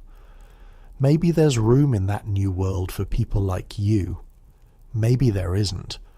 But the possibility exists. The door hasn't closed yet, and sometimes that's enough to keep you going. Sometimes hope is just another word for not giving up. But right now, in this moment, none of that matters. Right now, it's just you and the evening air and the fading light and the quiet sounds of a city settling down to sleep. Your breathing slows, in and out, in and out. The cold from the stone steps is seeping through your trousers, but you don't mind. You've sat on colder things, slept in colder places. This is almost comfortable by comparison. The stars are brighter now, more of them visible as the sky darkens. You wonder what they look like from the countryside, from the farms and villages where people live into their 30s, where the air doesn't taste like coal and the water doesn't taste like rust, where you can see the horizon instead of just walls and rooftops. Maybe someday you'll find out, or maybe not. Maybe Liverpool is your whole life. Maybe you'll never see anything beyond these streets and these docks and these courts full of people struggling to survive another day. Plenty of people live their whole lives that way. Plenty of people die without ever seeing what's over the next hill. But tonight, that's okay.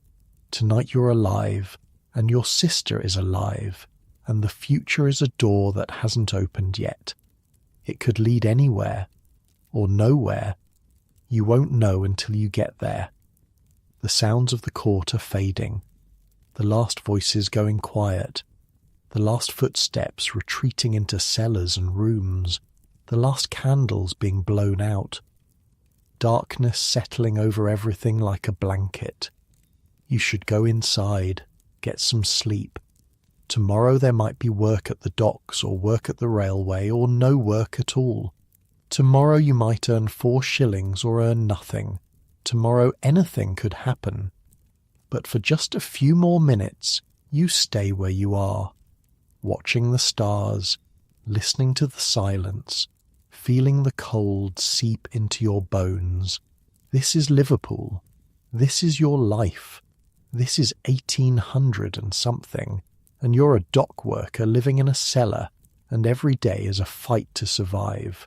But you're still here, still breathing, still looking up at the same stars that people have looked at for thousands of years.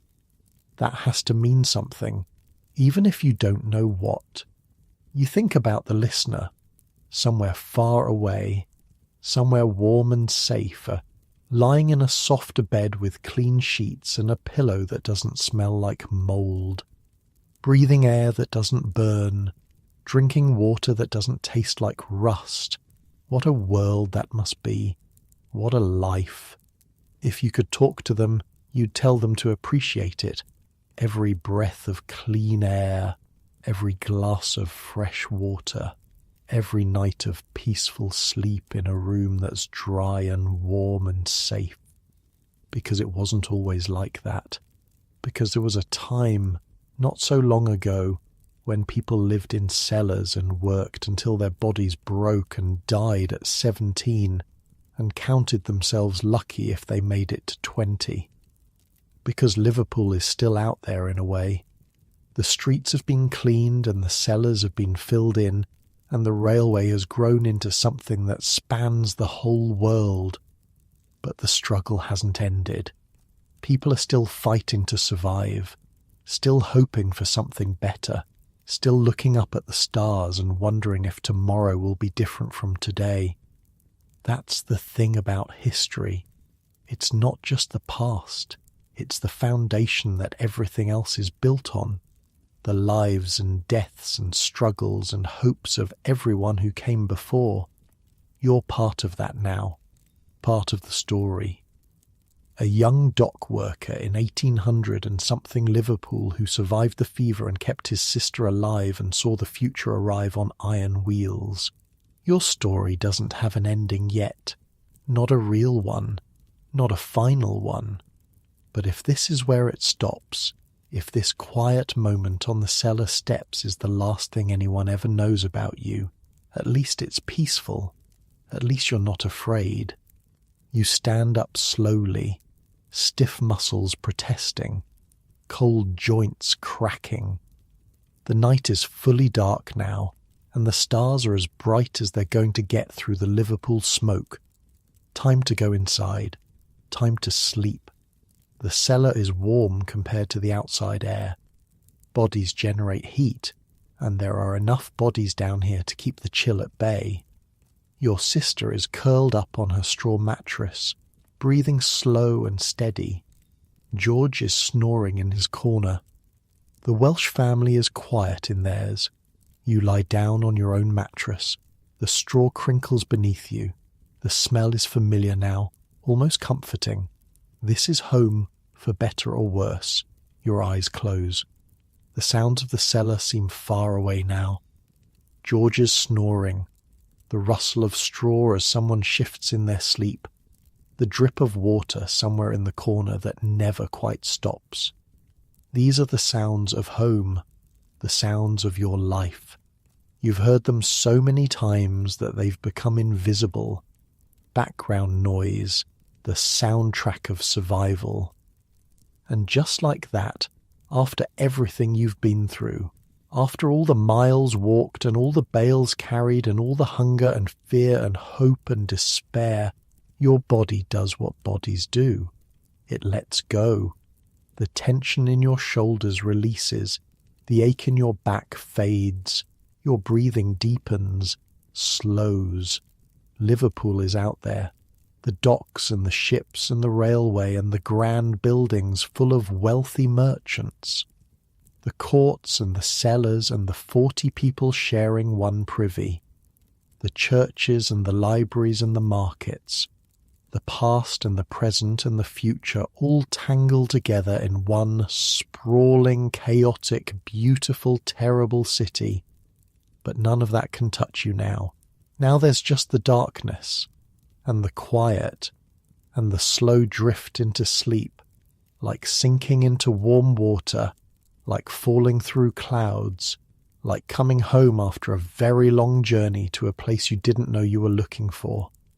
The muscles in your face relax. The ones you didn't even know were tense. Your jaw unclenches. Your forehead smooths. The worried lines that live there during the day fade away into nothing. Your hands, rough and calloused from work, lie still on the straw beside you. They've carried so much weight, lifted so many bales, gripped so many ropes and hooks and handles, but now they rest. Now they're allowed to just be hands again. Your breathing matches the rhythm of your sister's breathing. Slow, steady, in and out, in and out. Two people who've survived together, resting together, dreaming whatever dreams the poor are allowed to dream. Your sister is breathing beside you, your city is breathing around you, and somewhere out in the night, a train whistle sounds, distant and lonely and full of promise. Tomorrow will come, it always does, but tonight you rest. Tonight you let go. Tonight you sleep. And if you're listening to this story right now, lying in your own bed, in your own room, in your own time, maybe you can feel it too. That same heaviness settling into your limbs, that same warmth spreading through your chest, that same gentle pull toward the darkness that waits on the other side of waking. Feel your pillow beneath your head. Feel how soft it is, how clean, how different from a sack of straw in a Liverpool cellar. Feel your blanket around you. Feel its weight, its warmth, the way it holds you safe in this moment, in this place, in this time that is so far removed from the world we've been visiting together. You don't have to carry cotton bales tomorrow. You don't have to stand at the dock gates hoping to be chosen. You don't have to worry about fever sweeping through your home or whether there'll be enough pennies for bread. That was their life, not yours. But their story lives in you now, in the telling, in the listening, in this quiet moment between waking and sleep where the past and the present blur together and everything feels soft around the edges. Let it come. Let your eyes stay closed. Let your breathing slow. You're safe. You're warm. You're home. And somewhere in the past, in a cellar beneath a Liverpool court, a young dock worker is sleeping too, dreaming of railways and futures and a sister who survived, dreaming of stars he can barely see and a world he'll never fully understand. His story will go on. Yours will too. But for now,